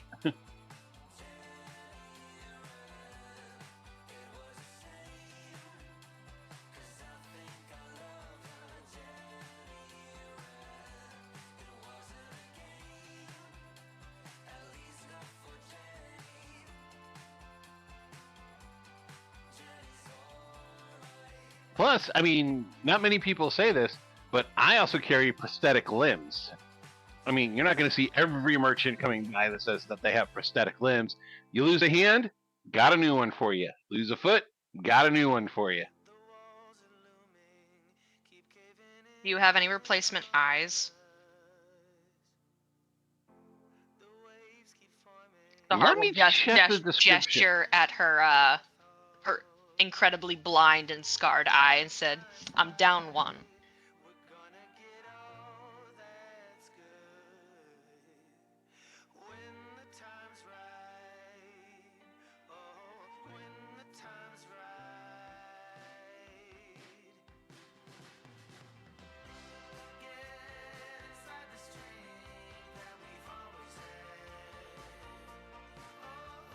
I may need a ruling on this one because the description says hand, arm, foot, leg, or similar body part. Now, are they talking similar body part as like tentacles, or are they saying that you can replace eyes and ears and crap with this? It might be like you could get a fake eye, but it wouldn't be like a functional eye. Ooh, I definitely would have watched that before I put it in. I'll keep the blind one then. I definitely would have watched that before I put it in. There you go. I would say a replacement eye would totally be within the realm of it. Think like Rocket Raccoon. I got that guy's leg and that guy's eye. Right. But I would have watched it before I put it in. But it will look complete. It won't look natural. I mean, it'll look weird. Nah, I'll save up for one that can see and maybe has some. No, you can see out of it. You can see out of it. It's just an orc eye.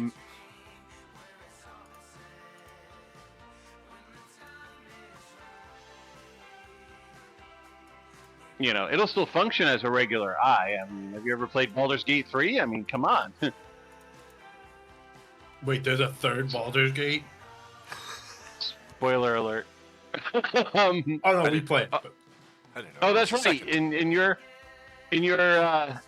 your world, you don't have these video games like we do in our world. What's a video?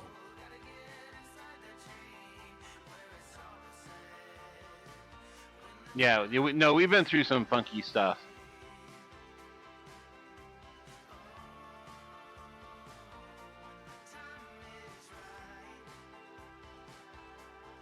Do you think we should let them proceed with their day? They seem determined to head west despite your warnings to the contrary. Eric interjects. Of course. Of course. I am certain others will be in need of our aid. So Paul starts to close the back doors unless anybody Wait. stops him. I'll grab that Spare the Dying tattoo. Okay. How many would you like? How many can I have?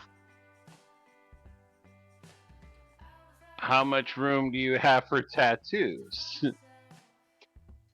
Get a tramp stamp, Tawny. Oh, fuck yeah. Some wings or something back there to represent the eagle. Do you have one of our discounts? I do not. Okay, I can do that for 75. Can I get this even though I'm not an artificer or a cleric? Well, the tattoos... Anybody, right? It's just tap it and it works. Giggity? I'm not familiar with these. What are they called? I know people use Spell them. Rot Tattoo. Spell Rot. Oh, spell rot. It's got the little dash between, doesn't it? No, spell rot's one word. Oh, alright. Ah, there it is. So what is it? Here we go. Once the tattoo is there, you can cast the spell requiring no components. Okay, let's see.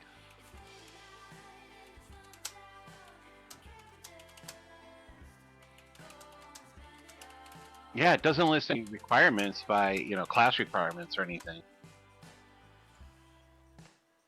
Okay. That is correct.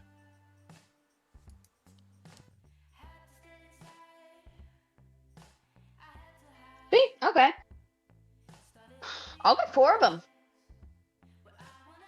Okay, well, since you're getting 2, I'll do both of them for 120. Sweet, alright.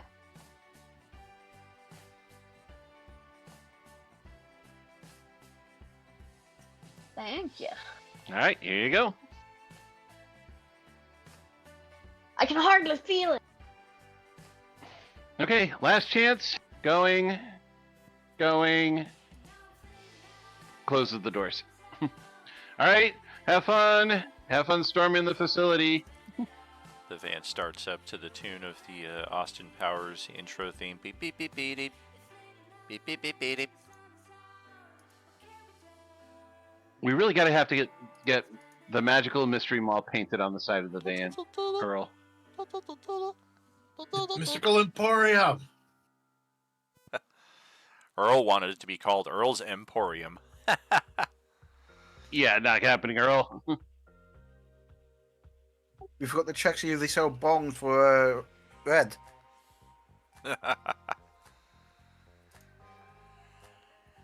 So we're proceeding to this facility here, which happens to sit on the riverfront.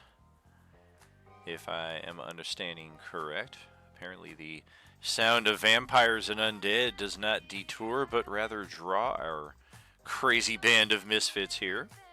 It's also like 5 steps away from the stew crew. We Enjoy are the rest of your getting game. close. Thank you so Thank much, you. Don. Enjoy the rest of your day, brother. Appreciate you. Gonna go see Final Destination Bloodlines at 1:30. So Ah, very cool. Enjoy. Be careful of log trucks. Yeah, you guys at least have made it I to can the other never side drive of... behind one of those. Yeah, I always get a little weirded out myself, but I think I've mentioned this too, but not because of the movie, but because it's like one of those 6 Degrees stories right there where a friend's girlfriend's grandparents actually died that way, just driving alongside one, and the bands snapped.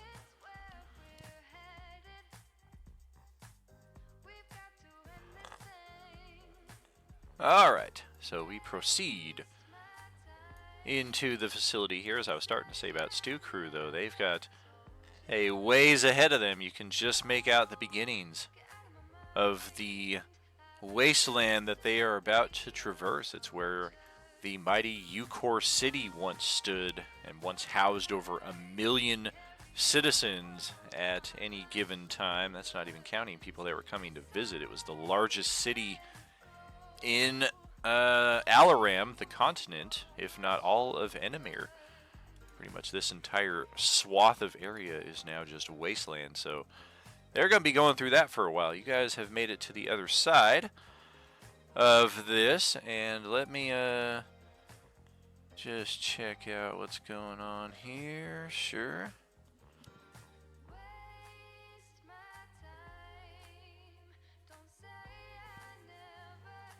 Entirely up to you if you guys are going to try to long rest here. See how that goes.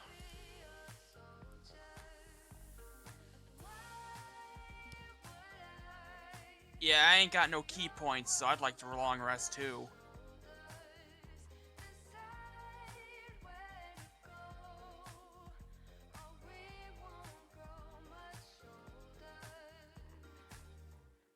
Connie, Axia, you guys want a long rest? Wait, sorry, what's happening? Long Yeah, I rest, don't yes or mind. no? Yeah, I don't mind. Oh, heck yeah. I am out of long thingies. Okay, Daniel, we're gonna use a bulb to get guaranteed safety long rest. Alrighty.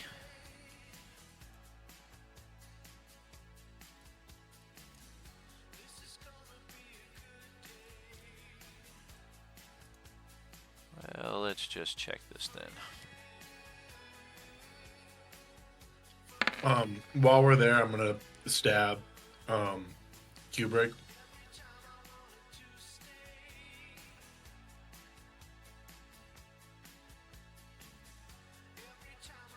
Wait, did you say you're gonna stab Kubrick?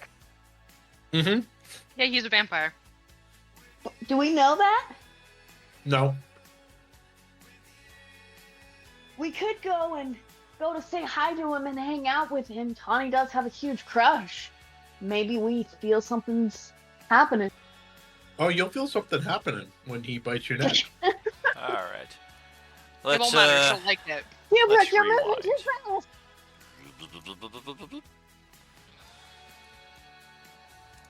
Let's step back over here.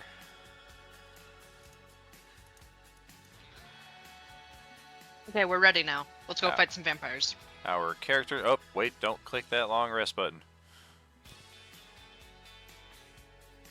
Nukes! Nukes everywhere! Our magically inclined characters are more attuned to this than are our other characters. But regardless, all characters, in some respect, your spidey sense is tingling in some respect as pertains to this research facility at the riverfront before you.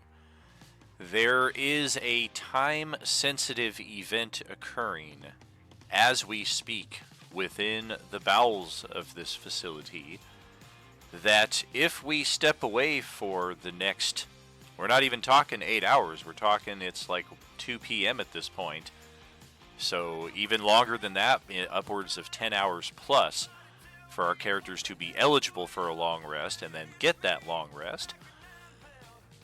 We are certain that whatever this event is will transpire and pass, and we are also quite certain that unattended, this event will not be of benefit to our characters and any other factions of the living.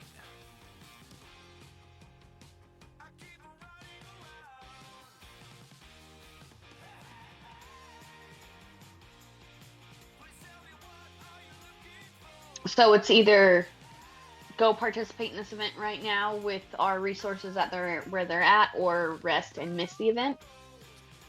As a magically inclined person, do I know what this possible event is? It is a strong coalescence of magical instability. For out-of-game recollection, this is a similar event as to what occurred following the Nihilus endgame with all of our Coalescence 1 through 3 characters. There was a unique magical nexus occurring there after the endgame had concluded. We didn't really explore it in any respect. We had some characters tending to other things that were occurring, namely the Agent Orange virus that had all of a sudden impacted this area as well.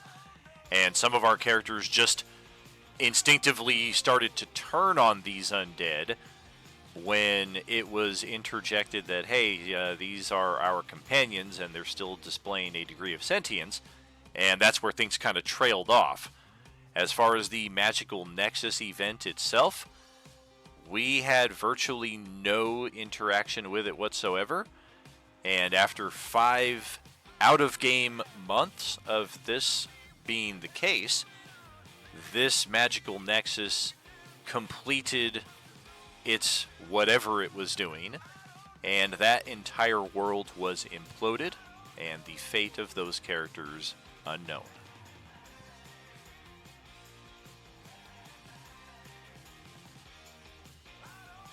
While our group has no in-game idea that this might be what is going to occur with this Coalescence Nexus event, our magically inclined characters are certainly aware that this is a very strong, unique Nexus event. We've all been present of a few of these already, as it involved how our characters came to the setting in the first place.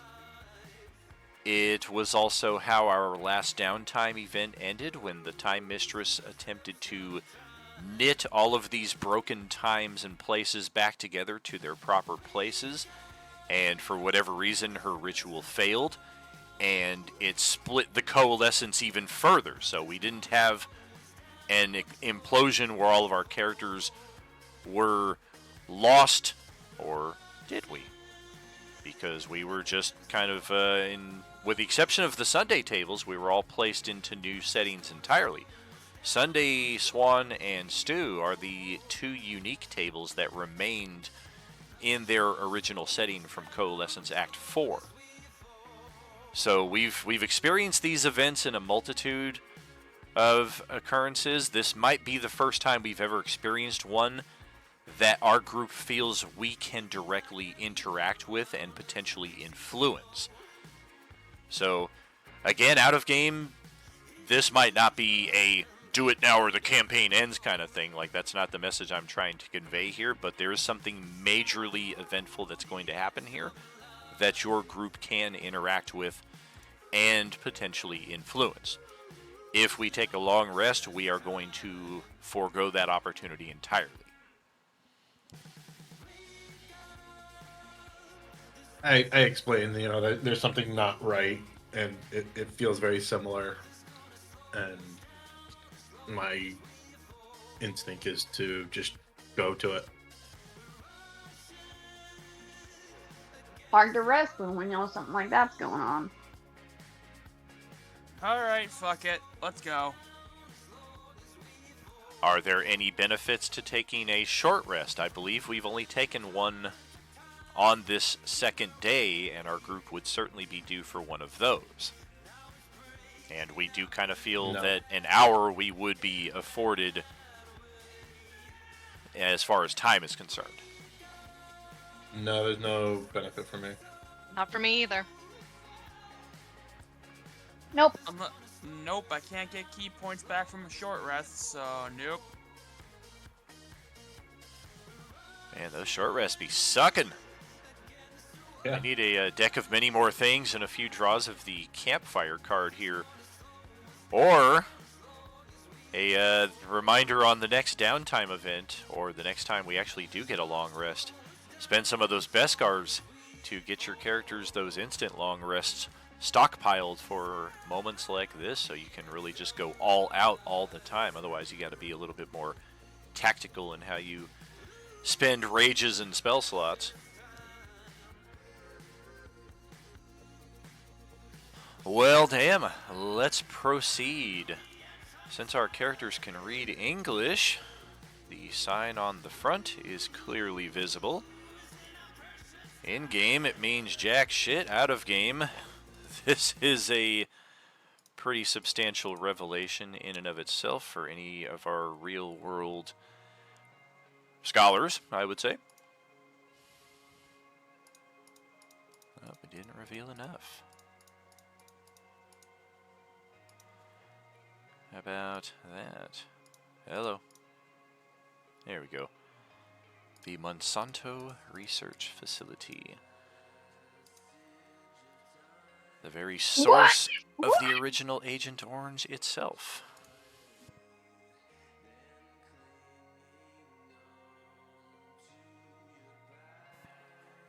Absolutely there, Kyrios.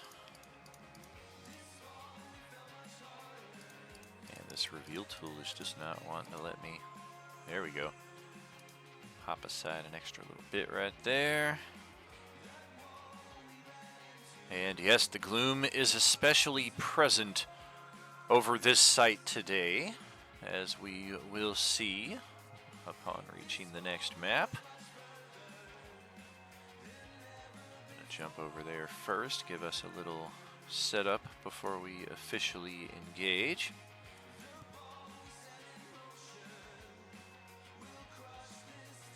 Definitely a secure government facility or private corporate facility of some type, if you had to guess just on initial glance. All of the buildings are very nondescript, no windows to really speak of on most of the buildings. The very first building that we see is going to be the lone exception on this map, as it represents the not quite visitor center, but inspection area, as it were, for people coming to this site on a normal day of operations, today being anything but. Any inhabitants of this opening area are not present. There are bodies littering the courtyard that I neglected to post down here, but that's probably for the best, considering how many tokens are on this board and the animated effects. Don't want to bog things down. We're going to send Varys and Carl over to the GM layer. Change our opening lineup here a bit. Your hit point totals, I believe, still reflect the previous map, as that is where I copied them over from, so make sure to adjust them accordingly for your current values.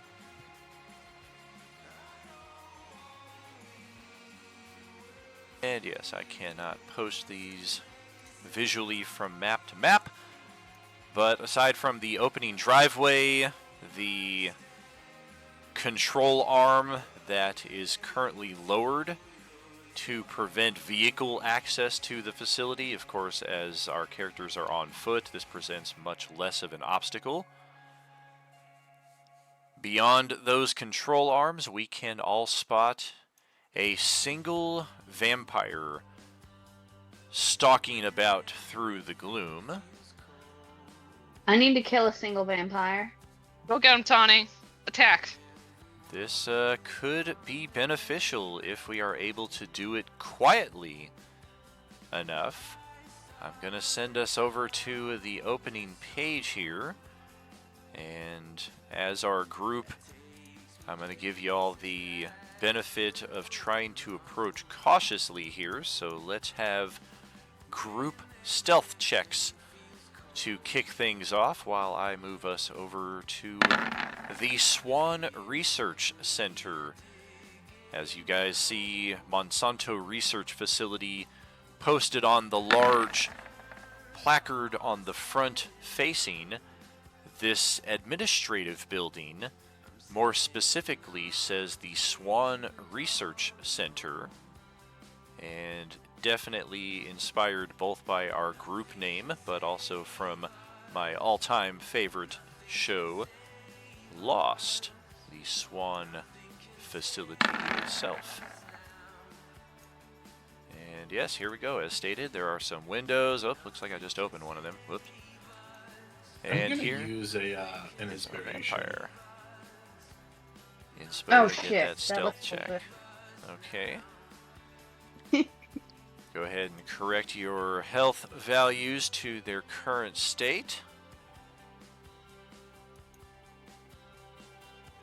Yeah, I'm using inspiration on that natural one. Gotcha. How about for the Hawk? And how about for our other characters? Are we satisfied with those 14s, 15s, and 7? Yeah, I'll use inspiration. Do an inspo, alright. I'll use one too. Sarah's going to do one to outright reroll. Hawk did as well and got the better side of his original setup. Unfortunately, that's going to stay a 14. I'll do an inspo as well. Go right Even ahead. if they fail, Crow's got a nifty little spell. We will need an action for that, which currently we are not in possession of, but that could be handy.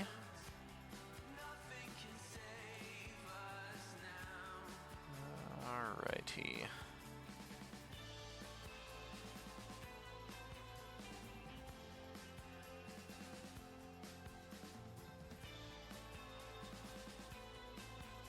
Looks like Ari's sticking with the 15 then, so let's check our passive perception.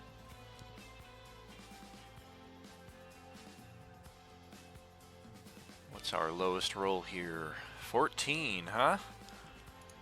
Would you believe it if I told you this thing has a passive perception of 13? Aw. It continues. We were just stealthy enough. Stalking Poor buddy. over in this direction. But it was too far stealthy. Oh, baby. That is a natural one in your favor. So we are going to stalk right over here underneath the security camera. That is no longer functioning. You guys can see the camera's also pointed in your direction, but they are just currently hanging limply off the side of the building. Obviously inoperable. I don't think any of us, given our medieval origins, would understand what a security camera is. Exactly, it's just a weird metallic thing hanging off the side of the building. But some of our characters during downtime did have some experience at the mall that was also located just across the street from our castle. Movie. So yeah, we also watched a movie, so we've had some experience with it. It's just really a choice in game how much we chose to delve into that during those 6 weeks. But I'm gonna wander over to here into the corner. And then step out. And that is where our next setup phase will begin. How do we want to proceed from this point?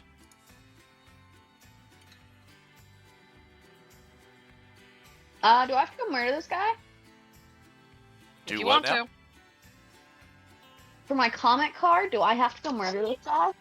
You do If I wanted without any assistance or aid from any party members, and I have been very strict about that in previous cases. Other party members think that providing flank bonuses do not count as helping, providing help actions, guidance spells, bardic inspiration, all of these will instantly cancel out the effects of that comment card.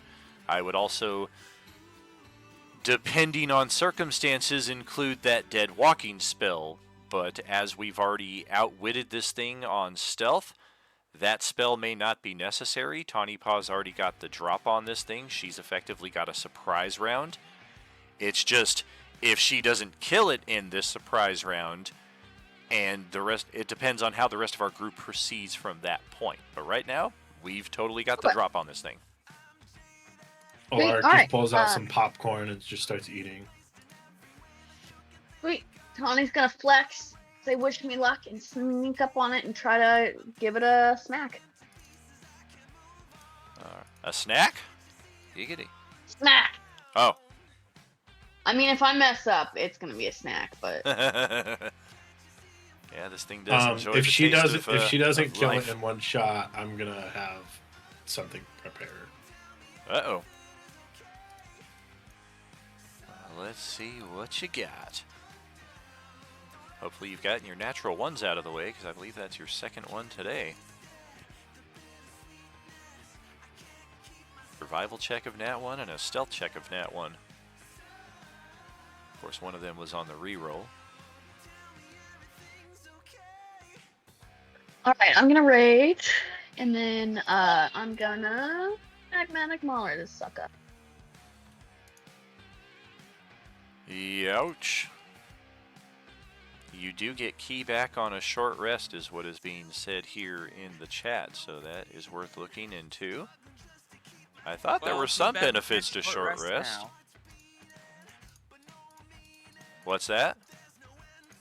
I said, too bad we can't short rest now. We're already in the thick of it, sort of. Well, maybe we kill this one and then back off for an hour. Alright. My AC is 15, so both of those will hit. We'll take that extra fire damage. Yes, we are not resistant.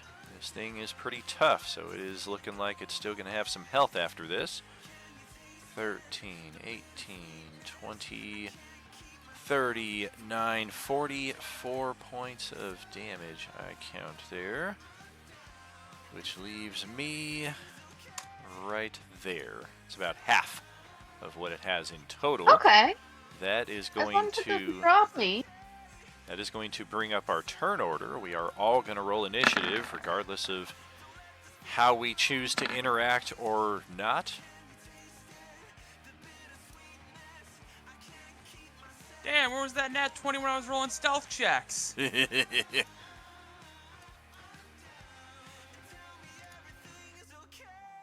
you don't have an initiative button assigned. Oh well.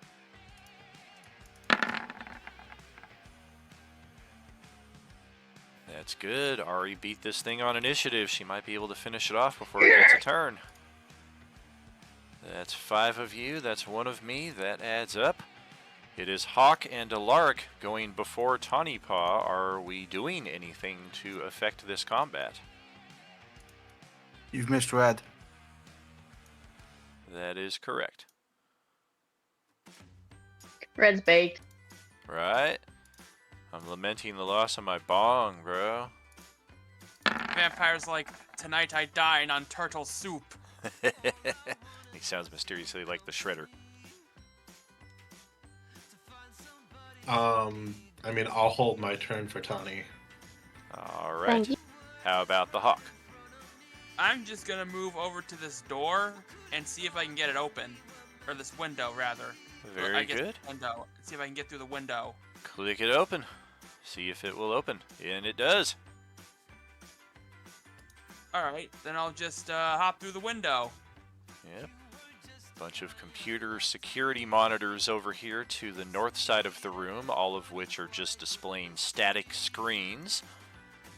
The operations module right here, likewise.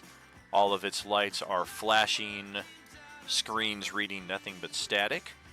And there appears to be a handprint identification reader over here that is still reading green, despite the power in this facility obviously being on the fritz.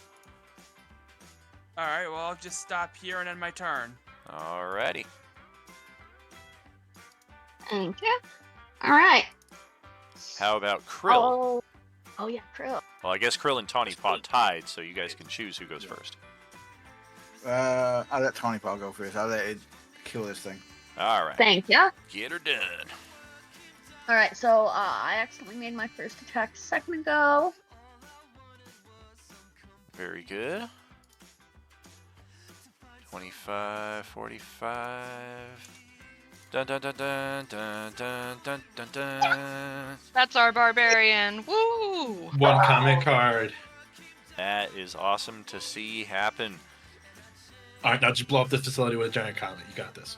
And I'll tell you, this is one situation where the gloom is of benefit to our characters here, because it's not until Tawny Paw steps all the way up there next to this thing that she can see the second one way down here, which is going to be its own encounter entirely. These were the conditions of the combat upon initial approach. There are others here on the field, and unlike the orange zombies, they do not always benefit from expanded vision in the gloom. Tawny will quietly let the rest of the crew know that there's some tough-looking critters down the other way. Do we want to go attack them? Or do we want to explore more?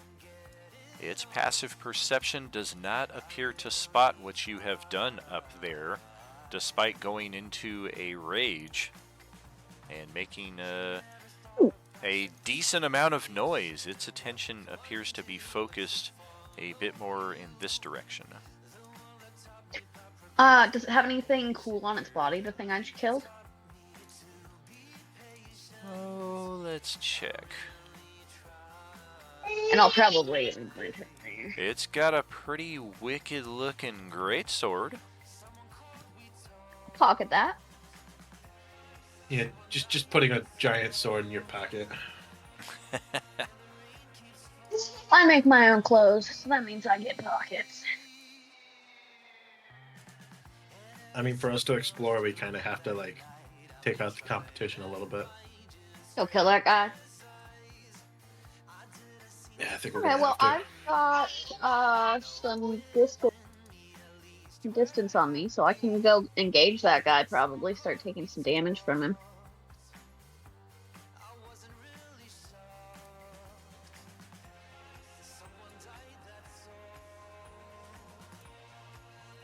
Still your turn. Proceed as you wish. Oh, shit! Yeah, that will effectively drop stealth Okay. since you moved Yeah, at such I'll, speed there. And yeah, we have found a few of them now. I'll end my turn there. All right, and I've got some initiatives to roll here since we have found some new creatures. Starting with the Vampire Warlock.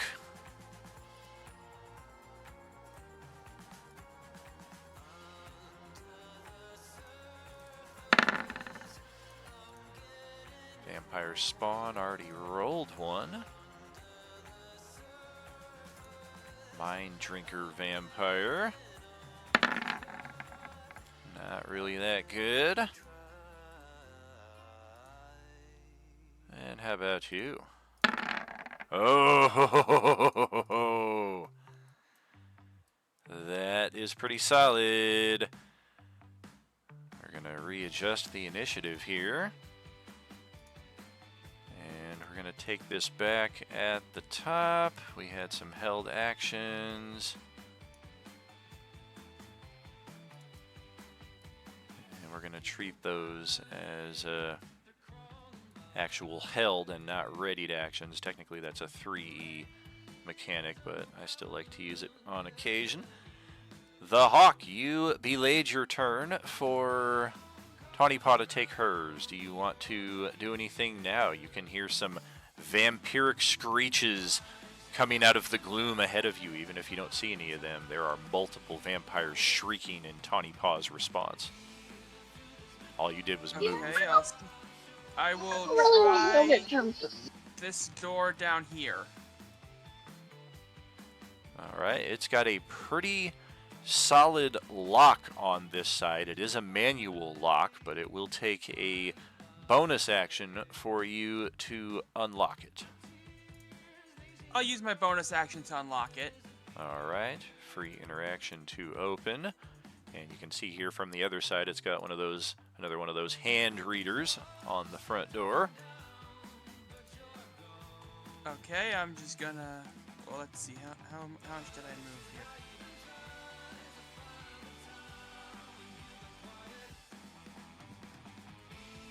Yeah, effectively holding your turn for another move right here, so you're not so far back at the start of next round, possibly. Won't actually have any actions here.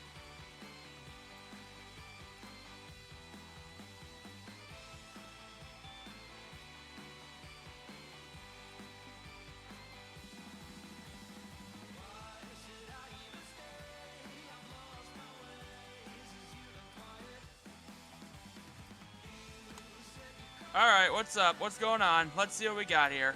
Oh, yeah. We got a warlock, a spawn warrior, and a mind drinker vampire.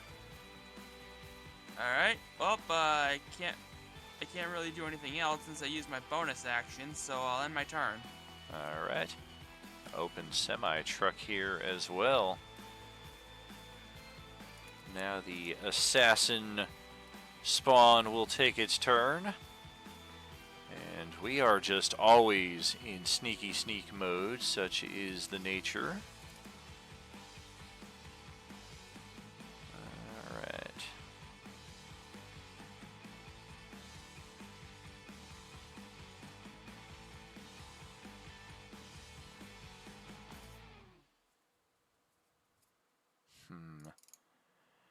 No, we definitely don't have surprise here, so that is not as useful.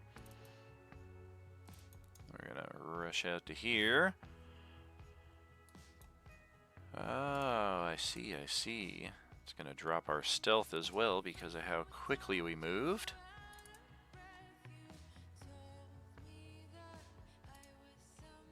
Bonus action.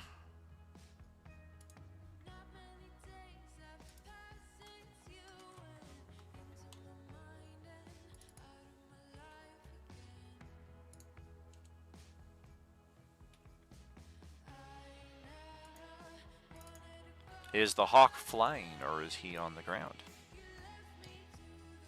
I think I'll fly 10 feet in the air. Alrighty.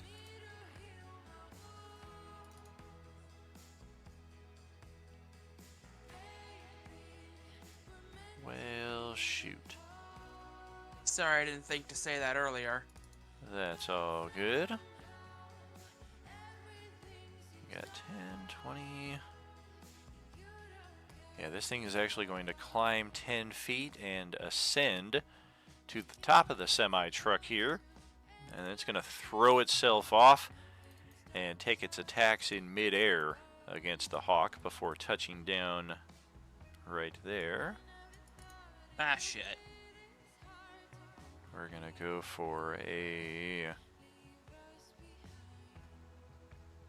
Ooh. We may be able to drag you down with us, too, if we get a grapple attack here. Oh, goodness.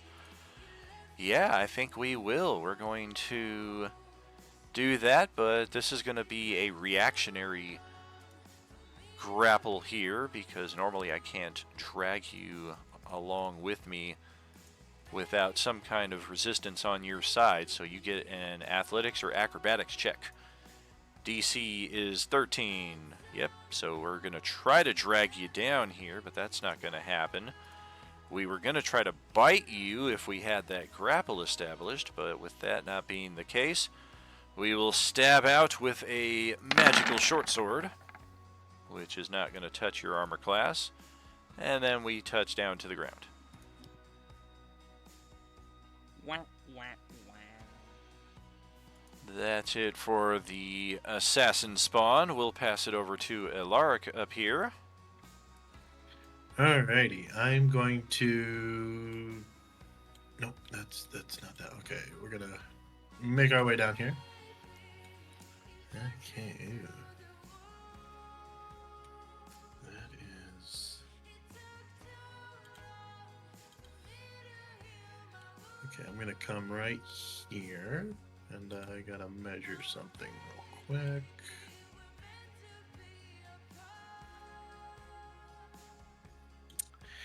Perfect.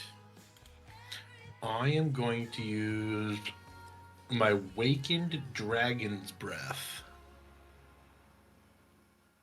Oh my. Which is a 21 to hit, 30-foot cone.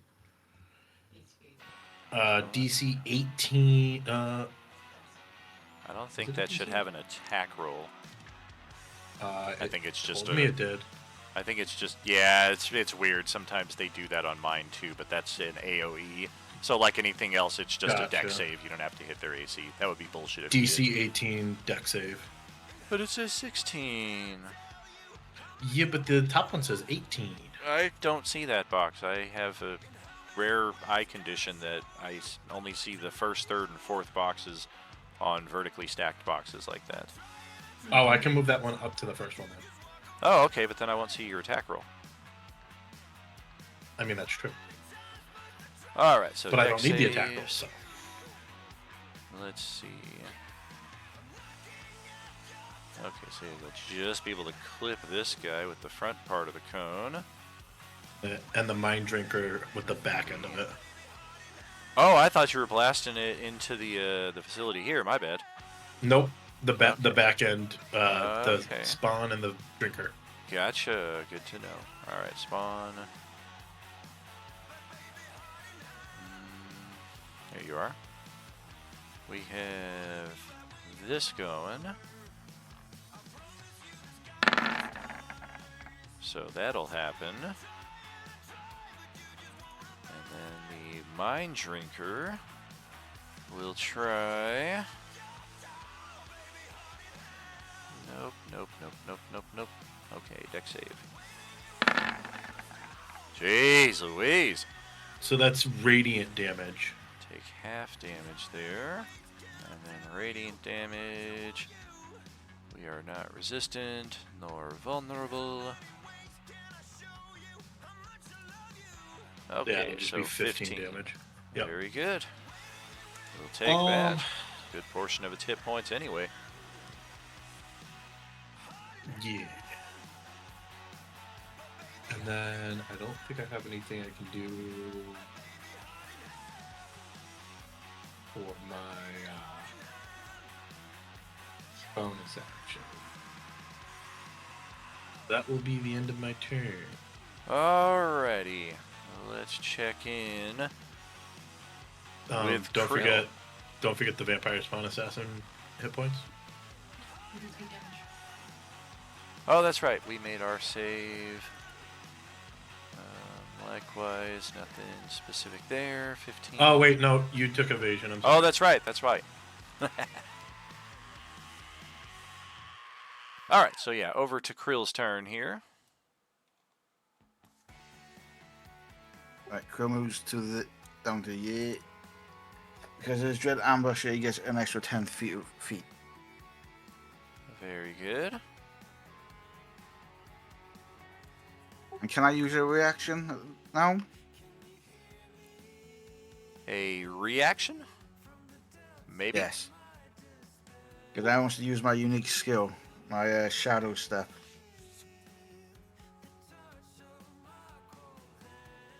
What is the condition for the reaction on that?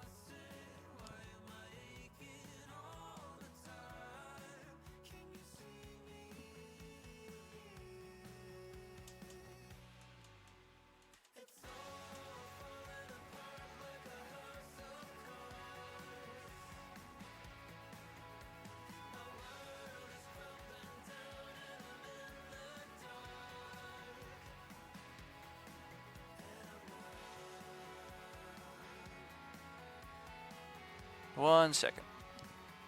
May have poorly worded this.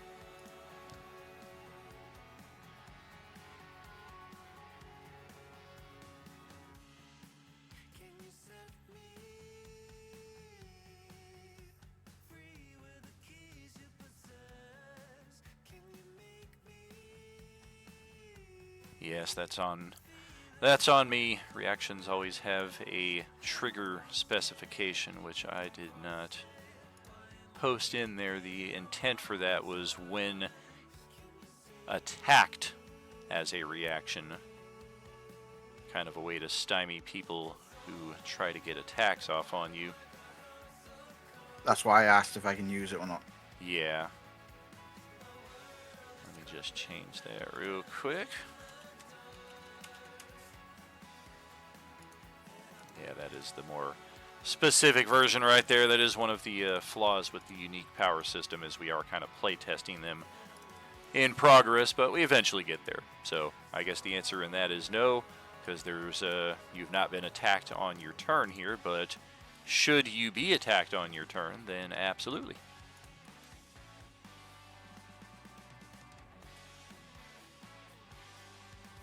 No problem. I'll attack that assassin then with my short bow.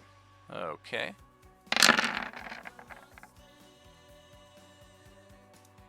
That will connect. Likewise. Goodness gracious. Oh, we're glad it's a non-magical attack. Did the third one hit? They all hit, yeah. And then the third one, there's an extra 1d8 of damage. Okay. Let's see here. Nice. 18, 21, 32, 38, 47, 56. Ouch. Okay. Oh, wait. That's wrong. That's right. Is most of our hit points right there. Alright, go ahead and see then. Okay, let's bring it over to the Warlock Vampire.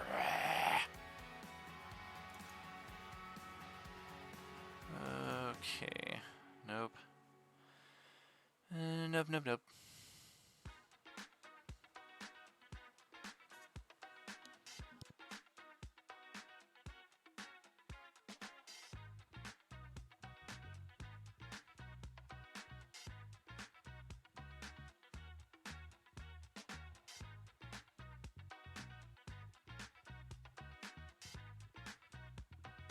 We got a few different options here.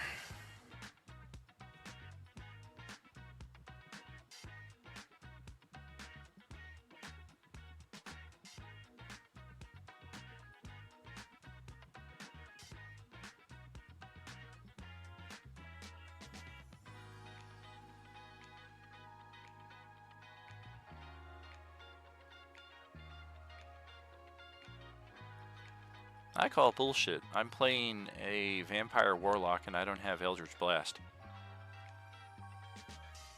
Isn't that like the thing that they do? Not always. No, I call bullshit. Like, I've been playing this system for 10 years. Always.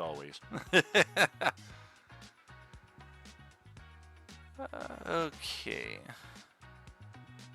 Maybe your vampire just didn't choose it. Maybe not. I mean, he looks like he's made some poor decisions. Let's go play with Tawny Paw here. You're the first one we saw. We're I going like to friends. multi-attack here. Yikes. Go for a grapple attempt on that one. Since we're not trying to forcibly move you here, you're going to be under the grappled condition until you spend an action to break free, or until this thing is dead or breaks the grapple itself. Now that we got that, let's try...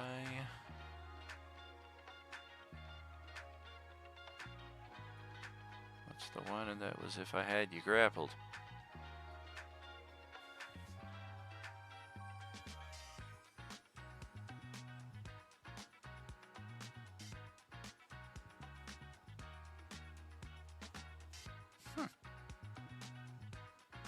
think I got a broken character sheet here. Damn it.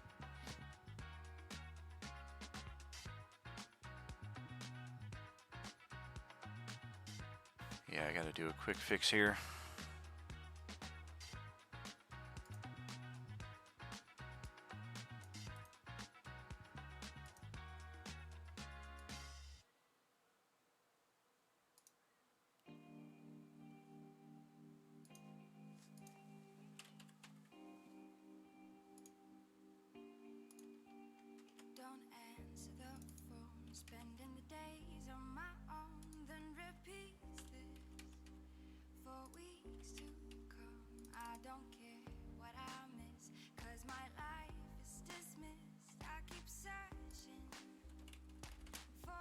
There we go.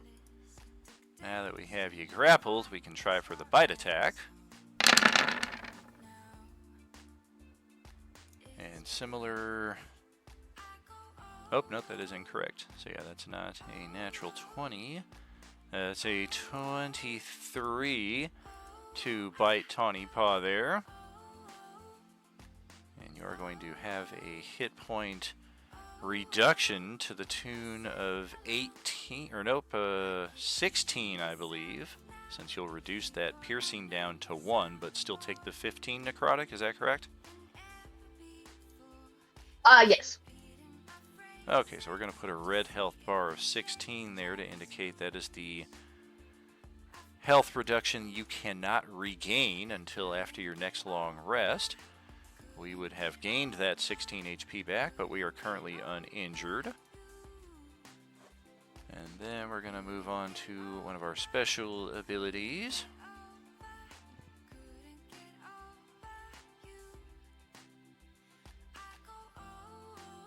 Sure, let's try to make Alaric our blood puppet.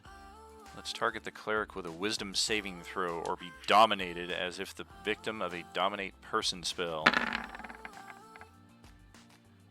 We're going to impose disadvantage on that roll arbitrarily. No. Damn it. That is that, and then we got one final attack with the multi-attack, which we're just going to dig our claws into Tawny Paw here. Good God, there's a natural 20.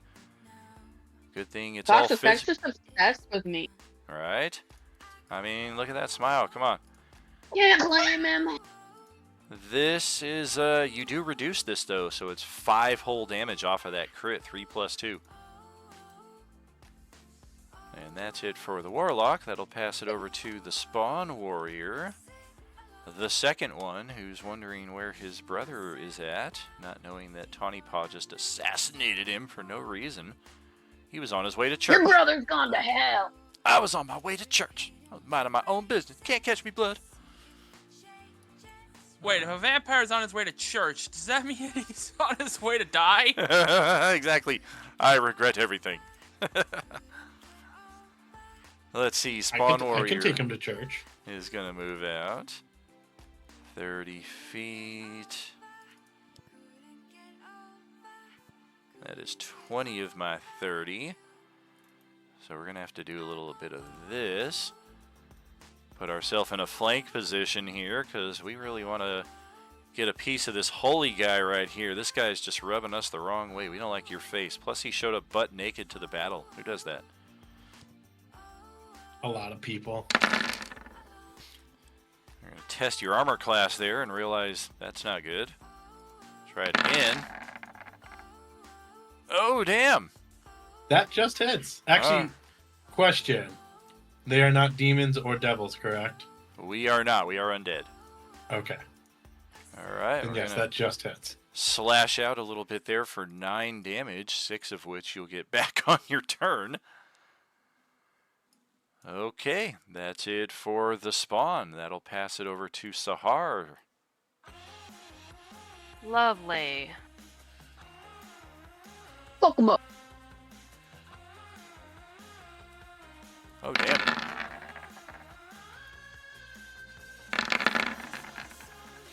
What is her movement rate?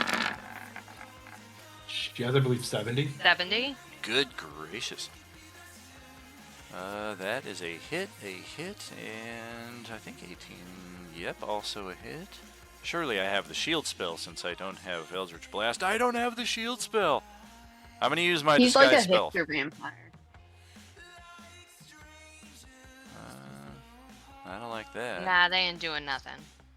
So that's me. That's what I'm doing. Hit. 28. Okay.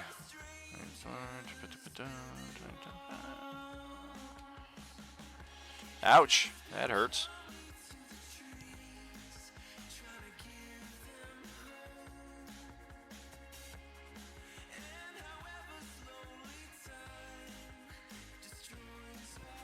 Okay, this thing is going to legendary interrupt between turns.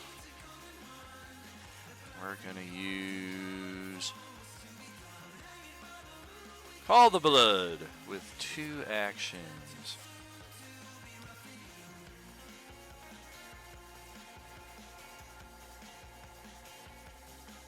Oh, I think 1, 2 of you. Which one of you is the victim? But Blood, what if they're Crips? Oh, it's the Hawk. Of course it's the Hawk. We're going to target you with Call the Blood. Target one that we can see within 60 feet. You must be injured. You are going to take some damage, and your hit point maximum is reduced until you finish the long rest. A successful con save will prevent both of these effects. Oh yeah. It's gonna suck that blood right out from 15 feet away. But is it a full moon, though? Ah! It wishes it would gain double HP in that event. So yeah, I know my avatar. This seems to be an all or none effect, so roll that con save and see if you are taking a lot of damage or giving this thing, if the bird is giving this thing the bird. Yikes. Which one lets him just re-roll it? Inspo? Yeah. Let's do an inspo for him. Okay. Son of a bitch. That's even worse! You can have a force point. That's 2d8. 2d8, add it to the 10. Take the better of the 2d8, and you're looking for a 7 or better. Come on. Final chance. There it is. There we go. All right. Yeah. So no HP restore for me. No bunch of damage for Hawk. That is burning 2 legendary actions. I need to get used to this comfortable chair here. I don't have to lean forward so much all the time. I actually have enough room to just be a little luxurious here while I game. You may have to send me what type of chair that is. Oh, no problem at all. Okay, Mind Drinker Vampire is going up next.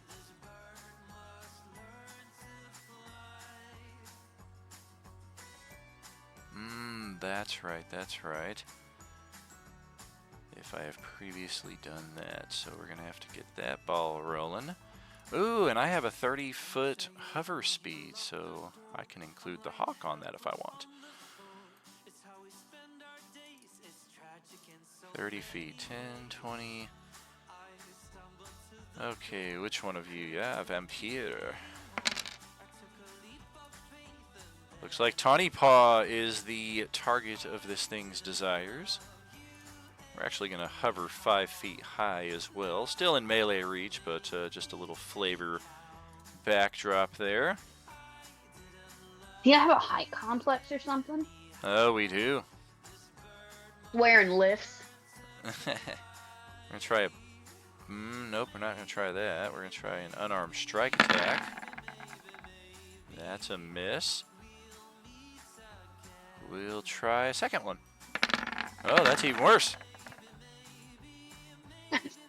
Well, that's all we were going to do there, so we'll try this now. We were hoping to get this saving throw with disadvantage. We're going to Mind Siphon you.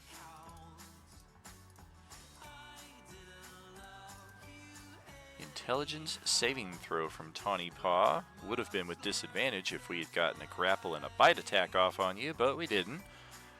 So, saving throw... Oh dear, yeah, I think we targeted the right save.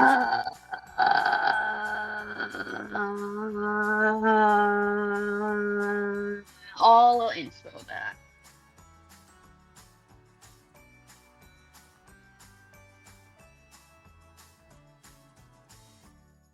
Go right ahead.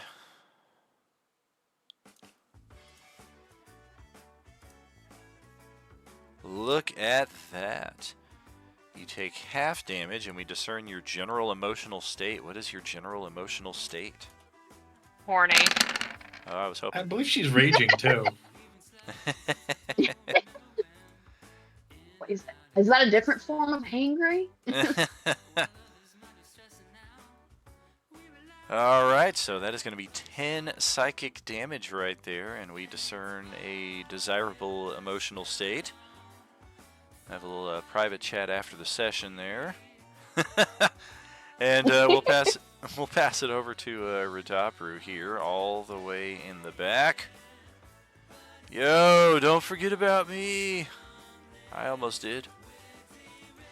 Gonna go 30 feet over to here.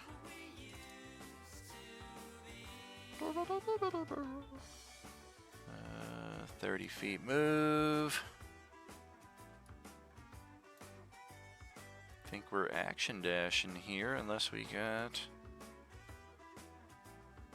No, that's not going to help. Oh, what about this? Nope.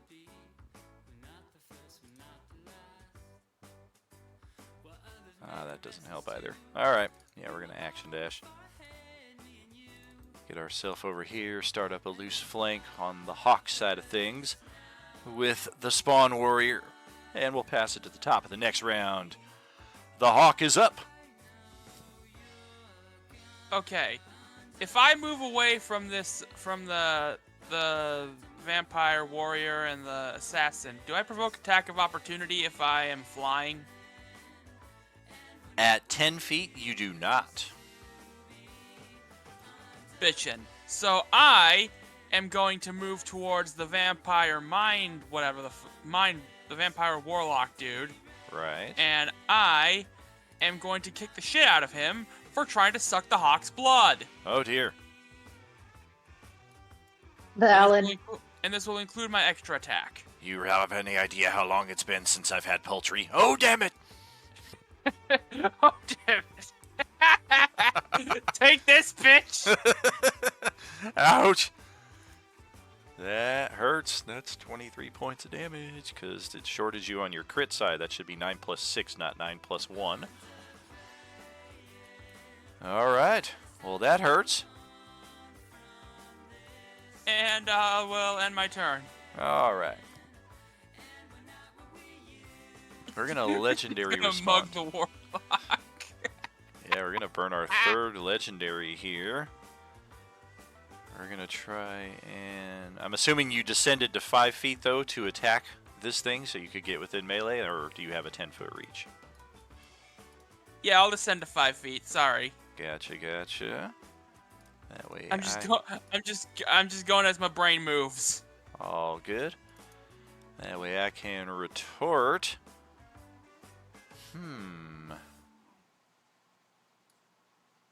Ooh, yeah, I like that. Let's do this. Burn our third legendary there. We're going to release the grapple on Tawny Paw. Yeah. Yeah, we're going to Misty Step into the back of the semi-truck.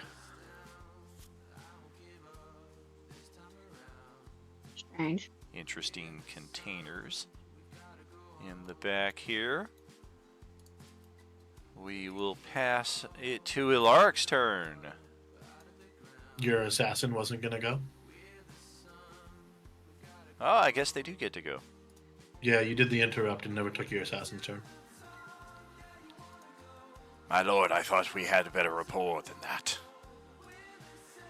Okay, assassin, what you gonna do? Oh, I closed out your character sheet too. Jeez, that's how little respect I have for you. I mean, if you don't want him to go, I'll just end him right now. He's quitting. He's just quiet quitting. Yes. Know your worth. He's already below half health. He's just rage quitting at this point. Right, I had the drop on this and everything, and my hit points are just gone. All right. Well, He couldn't get a handle on the hawk, so he's like, fuck this. Exactly, yeah. Not our day. I'm going home. Okay. Yeah, we got damaged with Radiant on our turn, didn't we? Or from somebody else, didn't we? It's from Alaric. Yeah. Oh no, he didn't take my damage. It was from Krill. No radiant damage. Oh, good. Well then, this will play.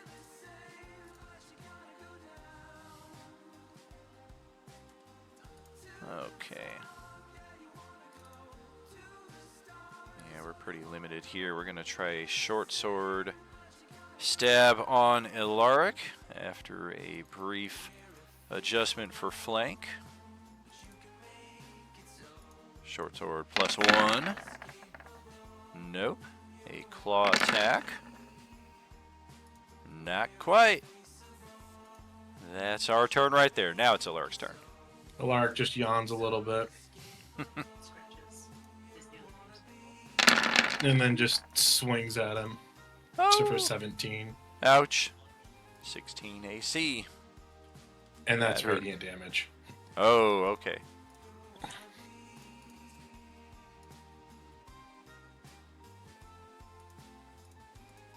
And that'll end my turn.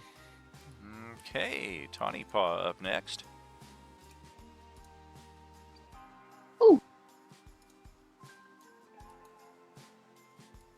Alright, I'm no longer grappled.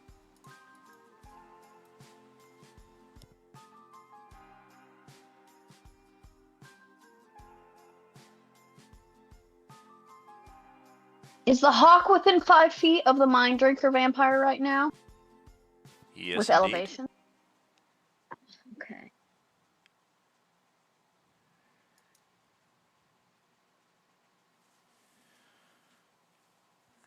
Ferris has the think that ability to might be drive my- semi-trucks.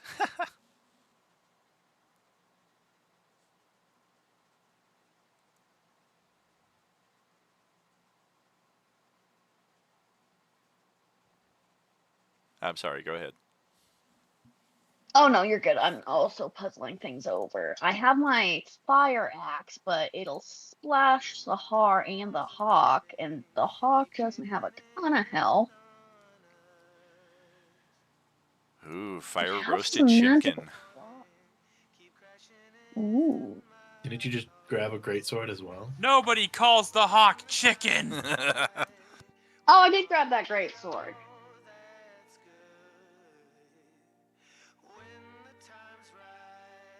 This is the kind of thing that just tickles my ball.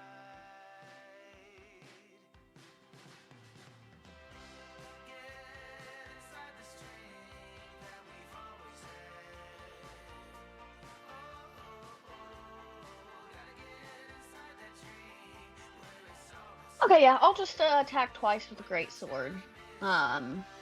What's the dice for a great sword? 2d6, I believe. It's either 2d6 or 1d12. I can never remember the great sword, great axe difference. I guess I could take a swing myself with the great sword that this guy has. Yeah, 2d6. Sweet. Okay. 15. My AC is 14, so that's going to hit. Sweet. And my second attack. Ouch. Both of those connect for most of this thing's remaining HP. Oh. I haven't done shit yet, and I'm almost dead. Ooh, and actually, okay. I'm gonna scoot over here. Give people attack bonuses. Nice. And then I'll end my turn. Okay, Krill, over to you.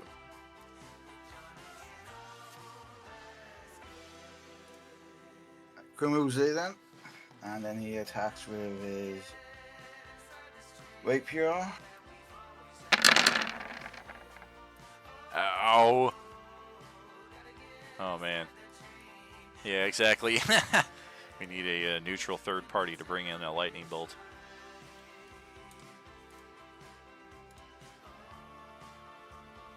Not And often. then he attacks with his offhand then with his dagger. Alright. Not Your often. Vampire Warlock didn't take Lightning Bolt? No, we didn't. Our spells are pretty useless. That's going to be a day for the assassin spawn right there, who drops a nifty +1 short sword onto the field of battle. Joe picks up.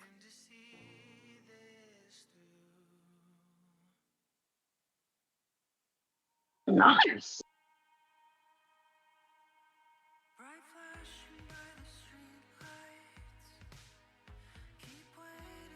That's an end of turn right there. Yep, that's all. Alright, Warlock will reset the legendaries. And let's see. We got Tawny Paw, the Hawk, Sahar. In pretty good line of sight. Alark is on the other side of the swinging semi-doors right there, so we actually don't see him at all, nor he I'm just going to kick it. Alright. The map has them permanently locked open. There will be no interaction.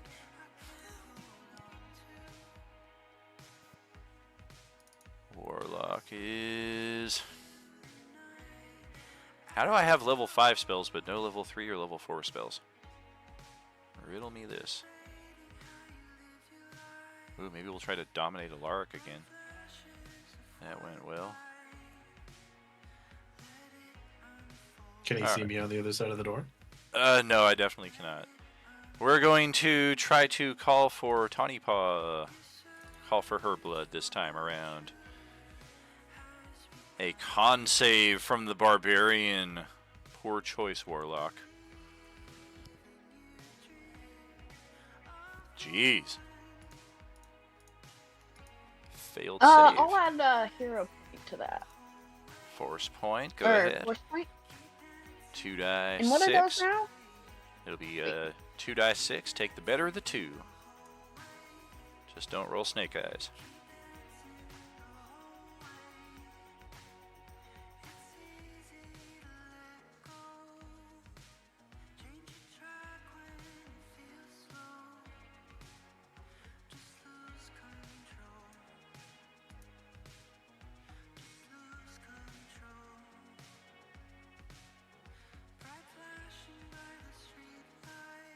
What's the command for rolling on here?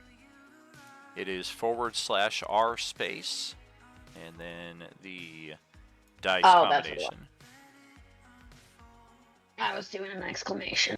Ah, that's for Discord, yep. Should just make them universal between the two. Wow, you got just what you needed. Got a 2. That is the all or nothing effect, so nothing happening there. We're going to step in with... No.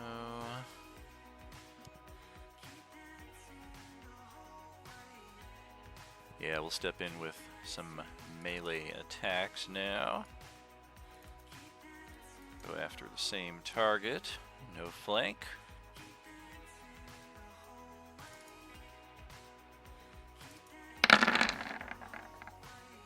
Ouch.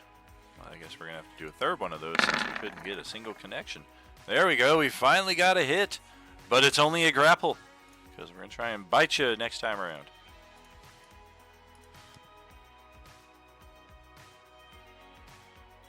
And then we pass to the Spawn Warrior, currently wedged in the center of all of this.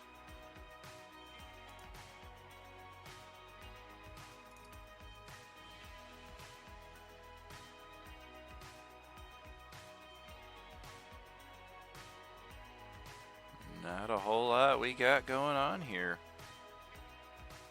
We lost our flank on the Alaric side, so I guess we're going to turn to Tawny Paw as well and try and take advantage of that side.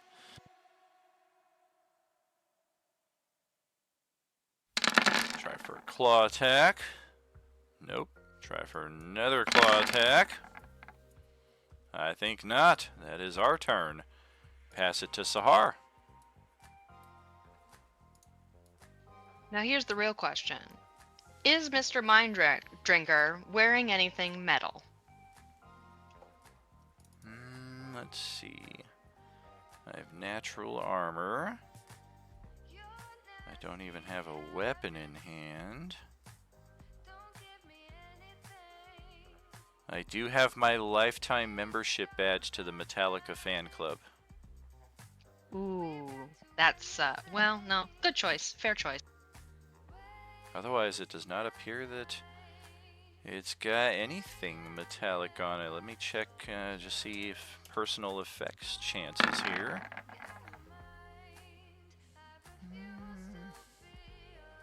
It's wearing a few interesting rings. They don't appear to be magical, but they are metal. Are they conductive metal?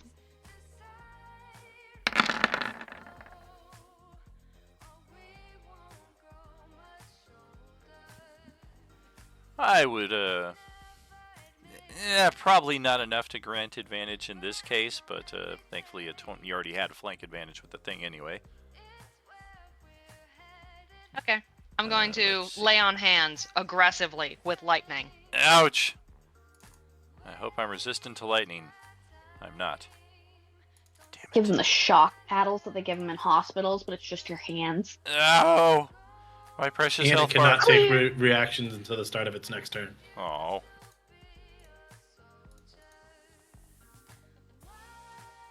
And then...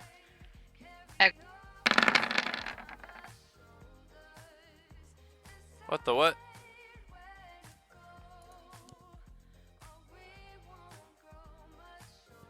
The shocking grasp from the item, does it use the attack action or is it a use a spell action? It's an attack. Believe an attack.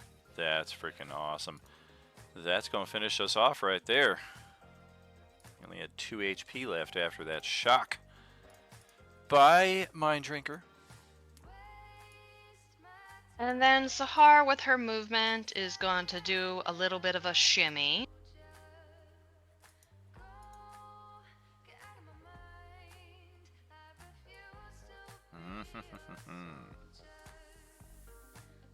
And now she's good. Okay. Up next is Red. Going to take his first turn now on the Warrior. We're going to break it down with the Radiant Warhammer, with the extra attack, with the bonus action. And that's 3 for 3. 18 damage. And then reduce the last one because our shield is not magic. 18-2. We got that taken care of. And Red is still holding on to that action surge. He did use his second wind and half of his superiority dice, but we're still sitting okay. We're going to hold on to that, though. Looks like we got this well in hand. Hawk, over to your turn.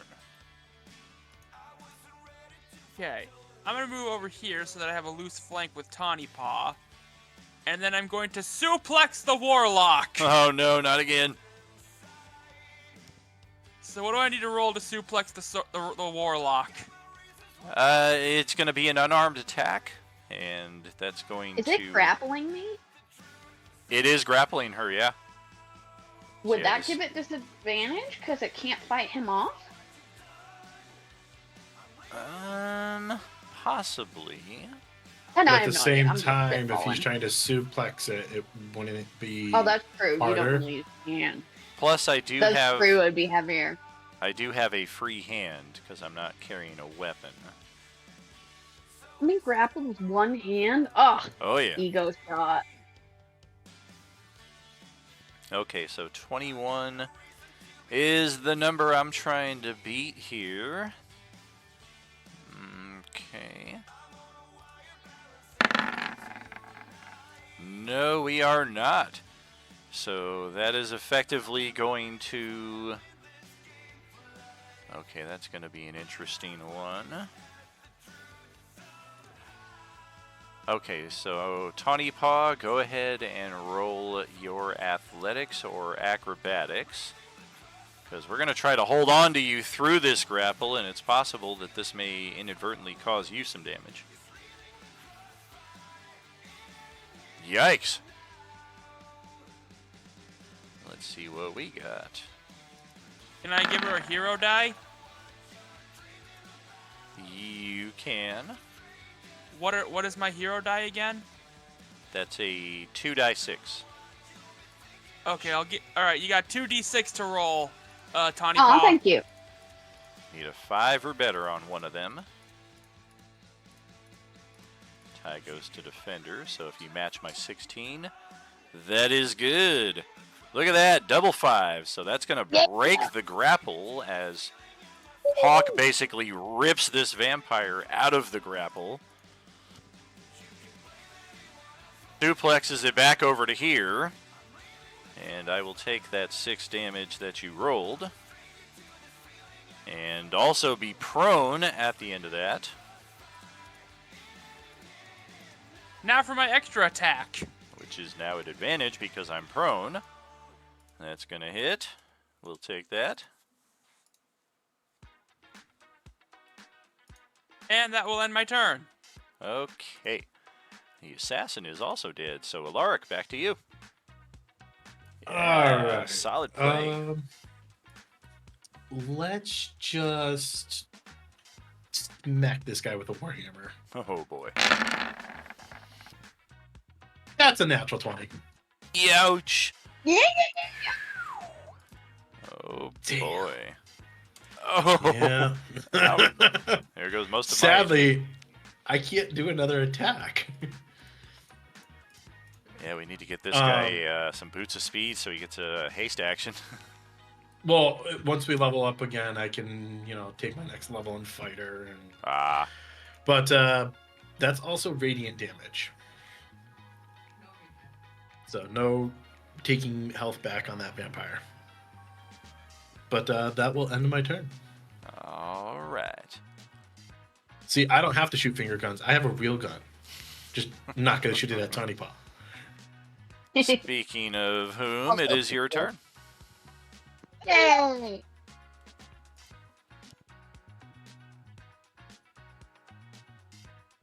Alright, well, since that vampire's prone and he kept trying to fuck with me, let's go get the taste of his own medicine. Let's see. Hawk is still within 5 feet, vertically of the warlock? Yes, he do. It's basically floating above her like Chris Tucker and Friday. You got knocked the fuck out, man. Gang, gang. Oh. She needs some milk. Ouch. Are you moving over here to attack me, or are you going to throw your greatsword? Oh, sorry, yeah. Or are you attacking this one that you've got the flank on? Oh, okay. All right, well, I still am prone. Oh, wait, actually. Sorry, that's my bad. I did not realize that guy was still alive. I will actually keep that attack. I'll stay over there, and I'll attack the other spawn guy with, can I just ditch those attacks and use a different weapon entirely? Sure. Sweet. Alright, since I'm staying there, I'm going to use my magnetic, because I think Lark is tough enough to take a little fire. What about me, man? You're also going to hit Radabra. Oh, snap! Damn it! Crapple pop. Okay, we'll keep the great swords. All right. Thanks, y'all. I did not want to roast him. I mean, roasted turtle soup. He my friend. Ouch. We bake him. We don't roast him. That is most of the vampire spawn warriors HP, leaving that one just barely hanging on. What are you talking about? We talk shit about him all the time. We roast him plenty. That's true. You talking about me? He said obliviously. Anything else for Tawny Paw?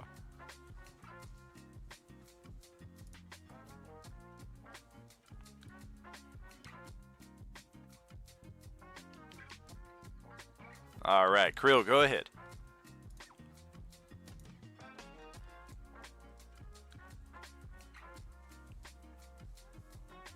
Right, crew moves onto the then. Oh boy. Also prone for advantage.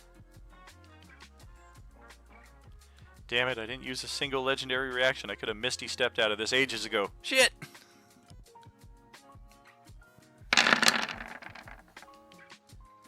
Oh god. Yeah, that hurts. Yeah, you could have Misty stepped, but now your head's stuck in the ground like an ostrich. More or less. Yeah, offhand. Also a hit. Second attack.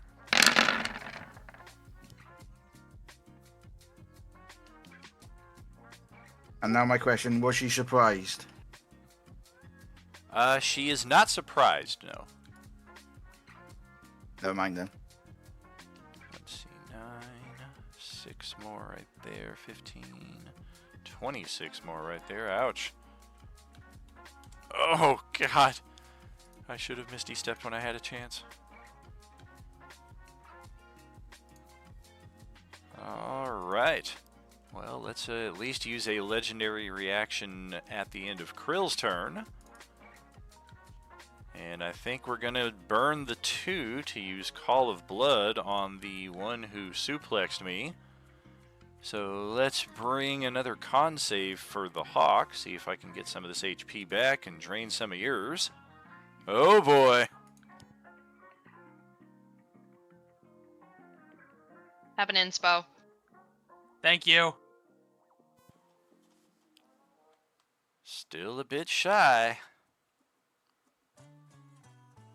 Anybody holding on to a force point? Hawk used his. Yeah, have a force point, 2d8.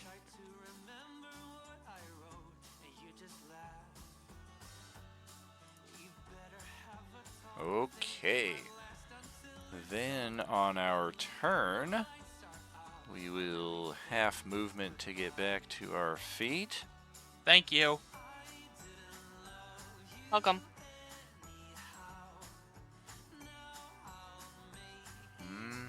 Yeah, Dominate didn't work. It's not going to help us too much here, even if we're successful. Did Tawny Paw's HP go all the way back to full? What happened? I thought we hurt her.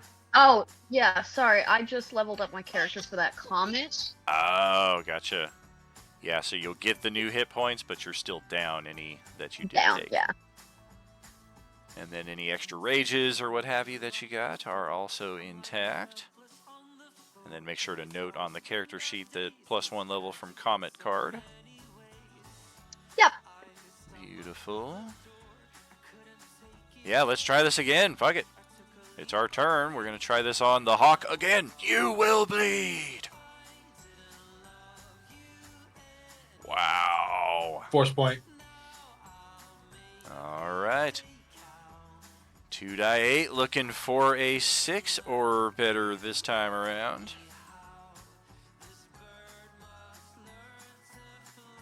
There it is. All right, so that's our special action. Then we got 3 attacks.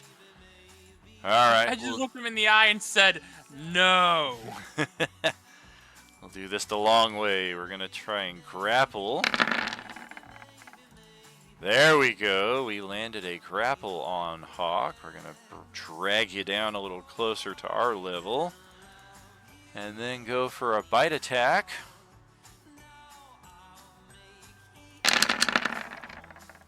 Now we're talking. That is 21 damage from the Hawk, and we'll get 14 of that necrotic back. And you've got a nasty 14-point necrotic drain right there. And actually it occurs to me that Tawny Paws should be 1 less, because it's only the necrotic that is affected, and 1 point of that was physical damage, so we'll reduce that on hers. The Hawk's like, what the hell? I should be resistant to dark type attacks. What is this bullshit? Mm-hmm. And we're going to try and Witchcraft. We're going to try to put... we're going to use our extra unarmed attack here to claw at Krill, who just stabbed us pretty nastily. 18 to hit, 7 bludgeoning damage there. Unarmed strike.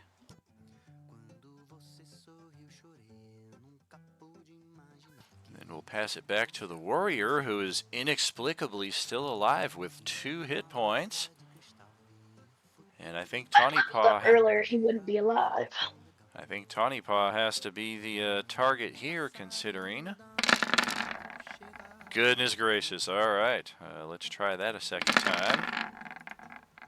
Gulp. That's our last turn. Pass it I'm over going to Sahar. actually Sentinel. Oh, that might be it. And let's just beat him. Let's end this. Game over. Yeah, I was waiting for him to attack Tawny. And we did. Yeah. And then there was one, the Warlock herself. All right, it is Sahar's turn. Gonna move over there, get a loose flank with a slightly bloodless the Hawk, but you know, he's still there.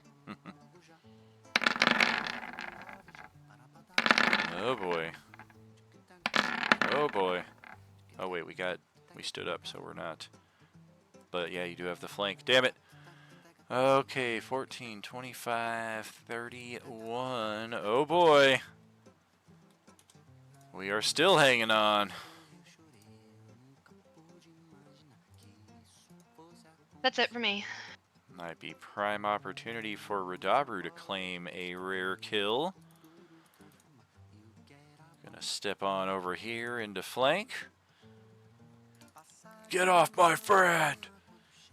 Radiant Warhammer strike with the flank. That'll hit for 7. Extra attack. Oh, that sucks. Bonus action with the shield. That hits, but it does reduce non-magical. I have an inspo on that second attack. Oh, that is going to make up the difference. Let's check here. Yep.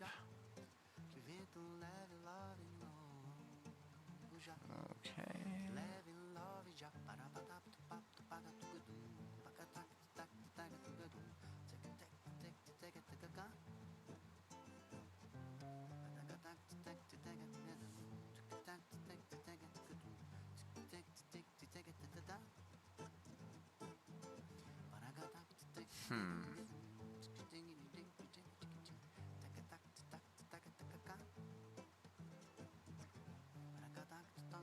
Okay.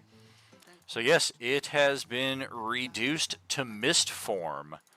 You guys can just faintly see this misty vampiric cloud that is hovering in the space where the body was just a second ago before Radabru struck down on it.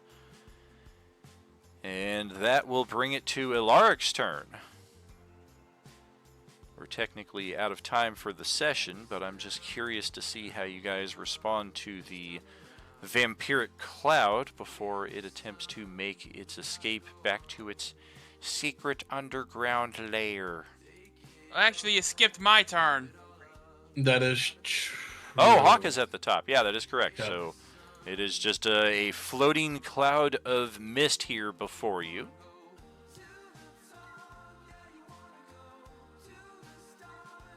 Let's see.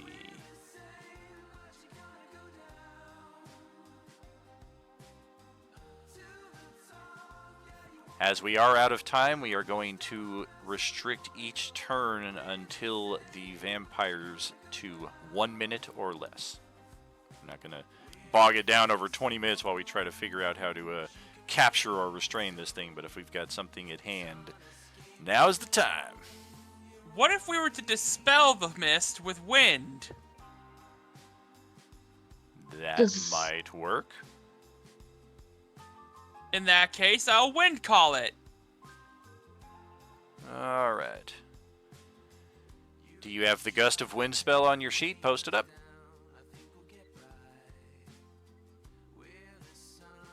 No, I can cast it with it's a trait with my Wind Collar trait because I'm an Aarakocra.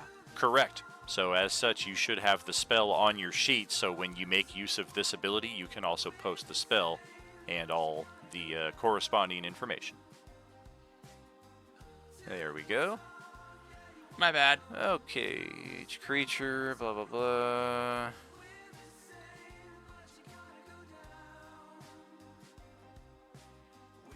Okay. Strength saving throw. That's going to push the cloud 15 feet back here into the room, but it does not disperse the vampire into nothingness. Well, at least we got it in an enclosed space now. We stuff it in someone's bag of holding? How about Ilaric's turn now? I'm going to rush in there. I'm going to pull out my iron flask. And I'm going to try to stuck up the vampire warlock inside the flask. All right. This is the first time we're opening this, yes? Yes, it is. Oh, boy. All right. I don't know if there's anything in it. I do. That'd be fun. Well, it's either we have a friendly for an hour, or after an hour we have to fight something, so...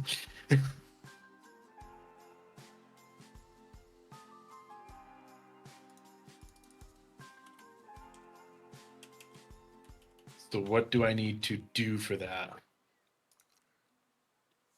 One second. Yep. All right. You can use an action to remove the flask's stopper and release the creature the flask contains. It is friendly to you and your companions for 1 hour, obeys your commands for the duration. If you give it no commands, it defends itself, but otherwise takes no actions. At the end of the duration, it acts in accordance with its normal disposition and alignment. We never cast an identify spell on this? Nope. Interesting.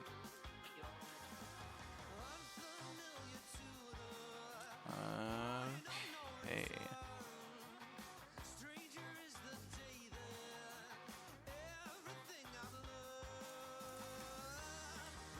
Never cast it because I don't have it. Oh.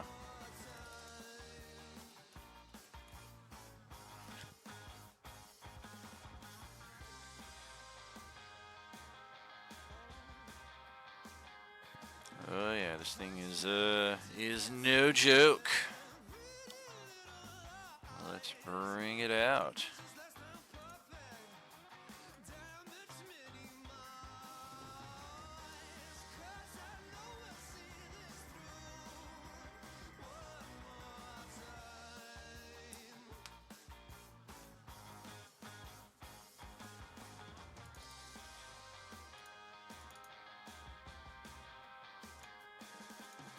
Since it is friendly, we will make its health bar as such.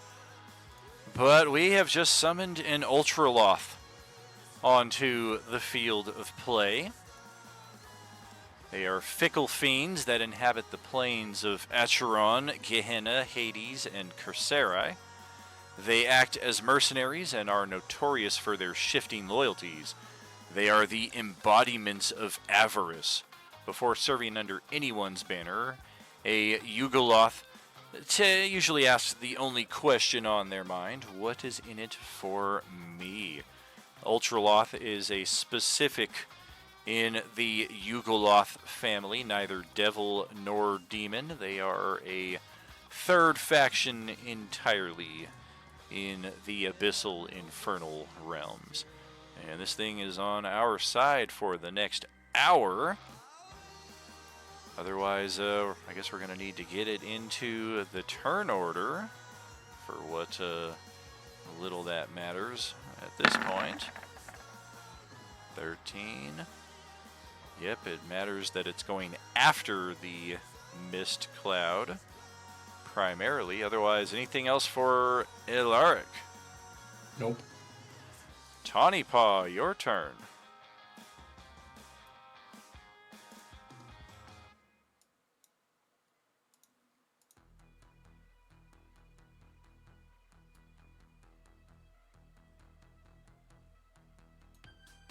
Okay.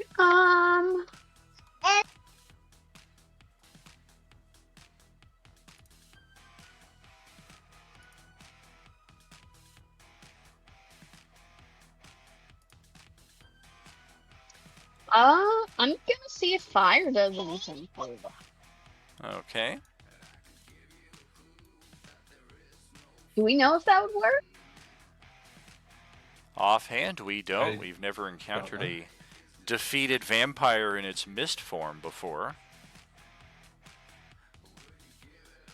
That does swipe through its area and right.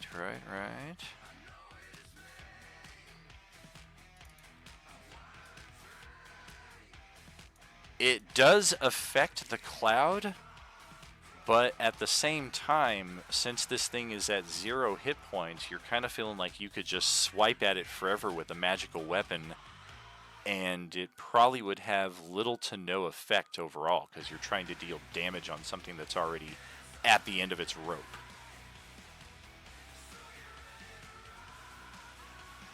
Does the fire, like, evaporate any of it? It does not. It doesn't remove any of its form at all. It does seem to affect it, just not in the way that you're hoping.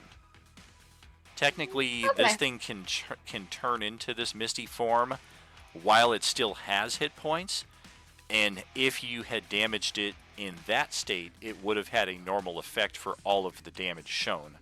But since it is at 0 hit points, it follows a different set of guidelines. Alright. Well, let's, I think all Connie can really try. She hasn't got anything fun on her. Alright, so we'll pass it over to Krill here.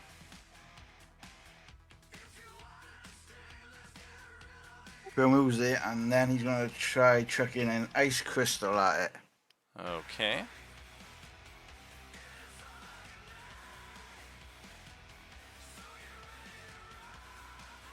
Which does 5d6 cold damage in a 20 cube. Alright.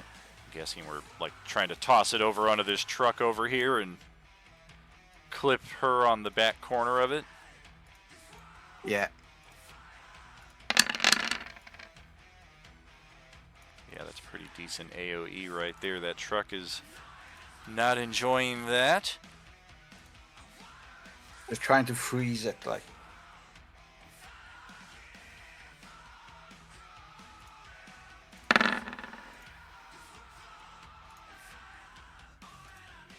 Yeah, and likewise, it's the same effect as with Tawny Paw's attack right there. You can see that it had a damaging effect, but as there are no hit points left to deplete, it's just kind of a negligible effect overall. That's the description that you gave when we got the ice crystals. Yes. Yeah, ice grenade. She made her deck save. And again, yeah, since we have no damage to impart here, you're not certain it really did much of anything.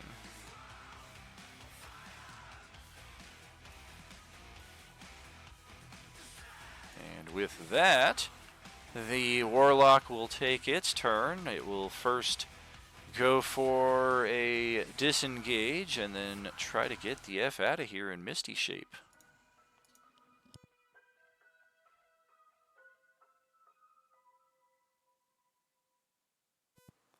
Effectively by just dropping right through the solid ground and taking the path of least resistance.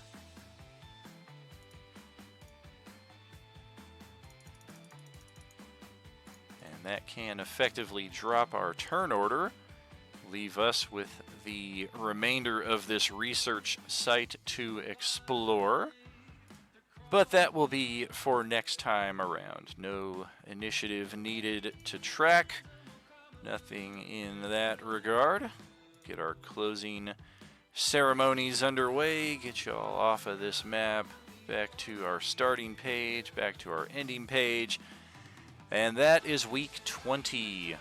Kicked off very nicely here with the Swan Station Nexus. We got a lot of Nexus events occurring. Level up, that is certainly not the case. If anybody is not in the know on this, level ups are going to be an extinct term here at Roleplaying Unlimited until, and I'm not joking, November. We should have gotten a level up in April and then one in August, but we completed that community acceleration challenge, which means the August level up we got in April as well. That's why we had 2 level ups in 2 consecutive sessions. But as stated at the time, that means that our next level up slated for November is still the case. So we are kind of in stable mode right here. Unless we have Hype Train level ups or Beskar level ups that have not yet been redeemed, or people joining annuals that have not yet done so, getting level ups in that respect, we're pretty stable on any character progress for the foreseeable future. Comet cards also notwithstanding. But that's it for today, friends. We are back tomorrow and Tuesday night, 6 p.m. Pacific, for both sessions as we step back over to Kryn, Chicago for the Chicago Stadium Nexus and the Marina City Nexus, slated for the next 2 evenings. Tomorrow night should also see the unveiling of the new community merchant for the Cyberpunk, or I'm sorry, the Kryn Chicago setting. Cyberpunk is actually Wednesday, Thursday. Speaking of that, Thursday night, we will move over to the next Nexus event for that table. Let me check our notes here real quick.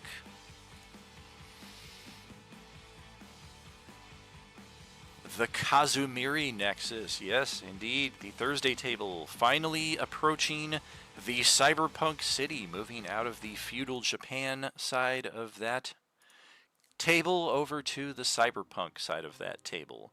So we got a lot more Nexus events and a few heartbreaking events likely to come in the sessions ahead. Some important decisions to be made that will influence all of our tables in the months ahead. Thank you for joining us this wonderful Sunday morning at Roleplaying Unlimited for some RU gaming. And I, Tragically HP, would like to remind you, as always, that I come from downtown. Born ready for you, armed with skill and its frustration, and some grace too. Have a good day, all. You know it. There's no RU without you. Good game, y'all. Thanks for helping me get that comic card. You're welcome. Yeah, you're welcome. What do See you you mean guys in help? 2 We weeks. couldn't help. Exactly.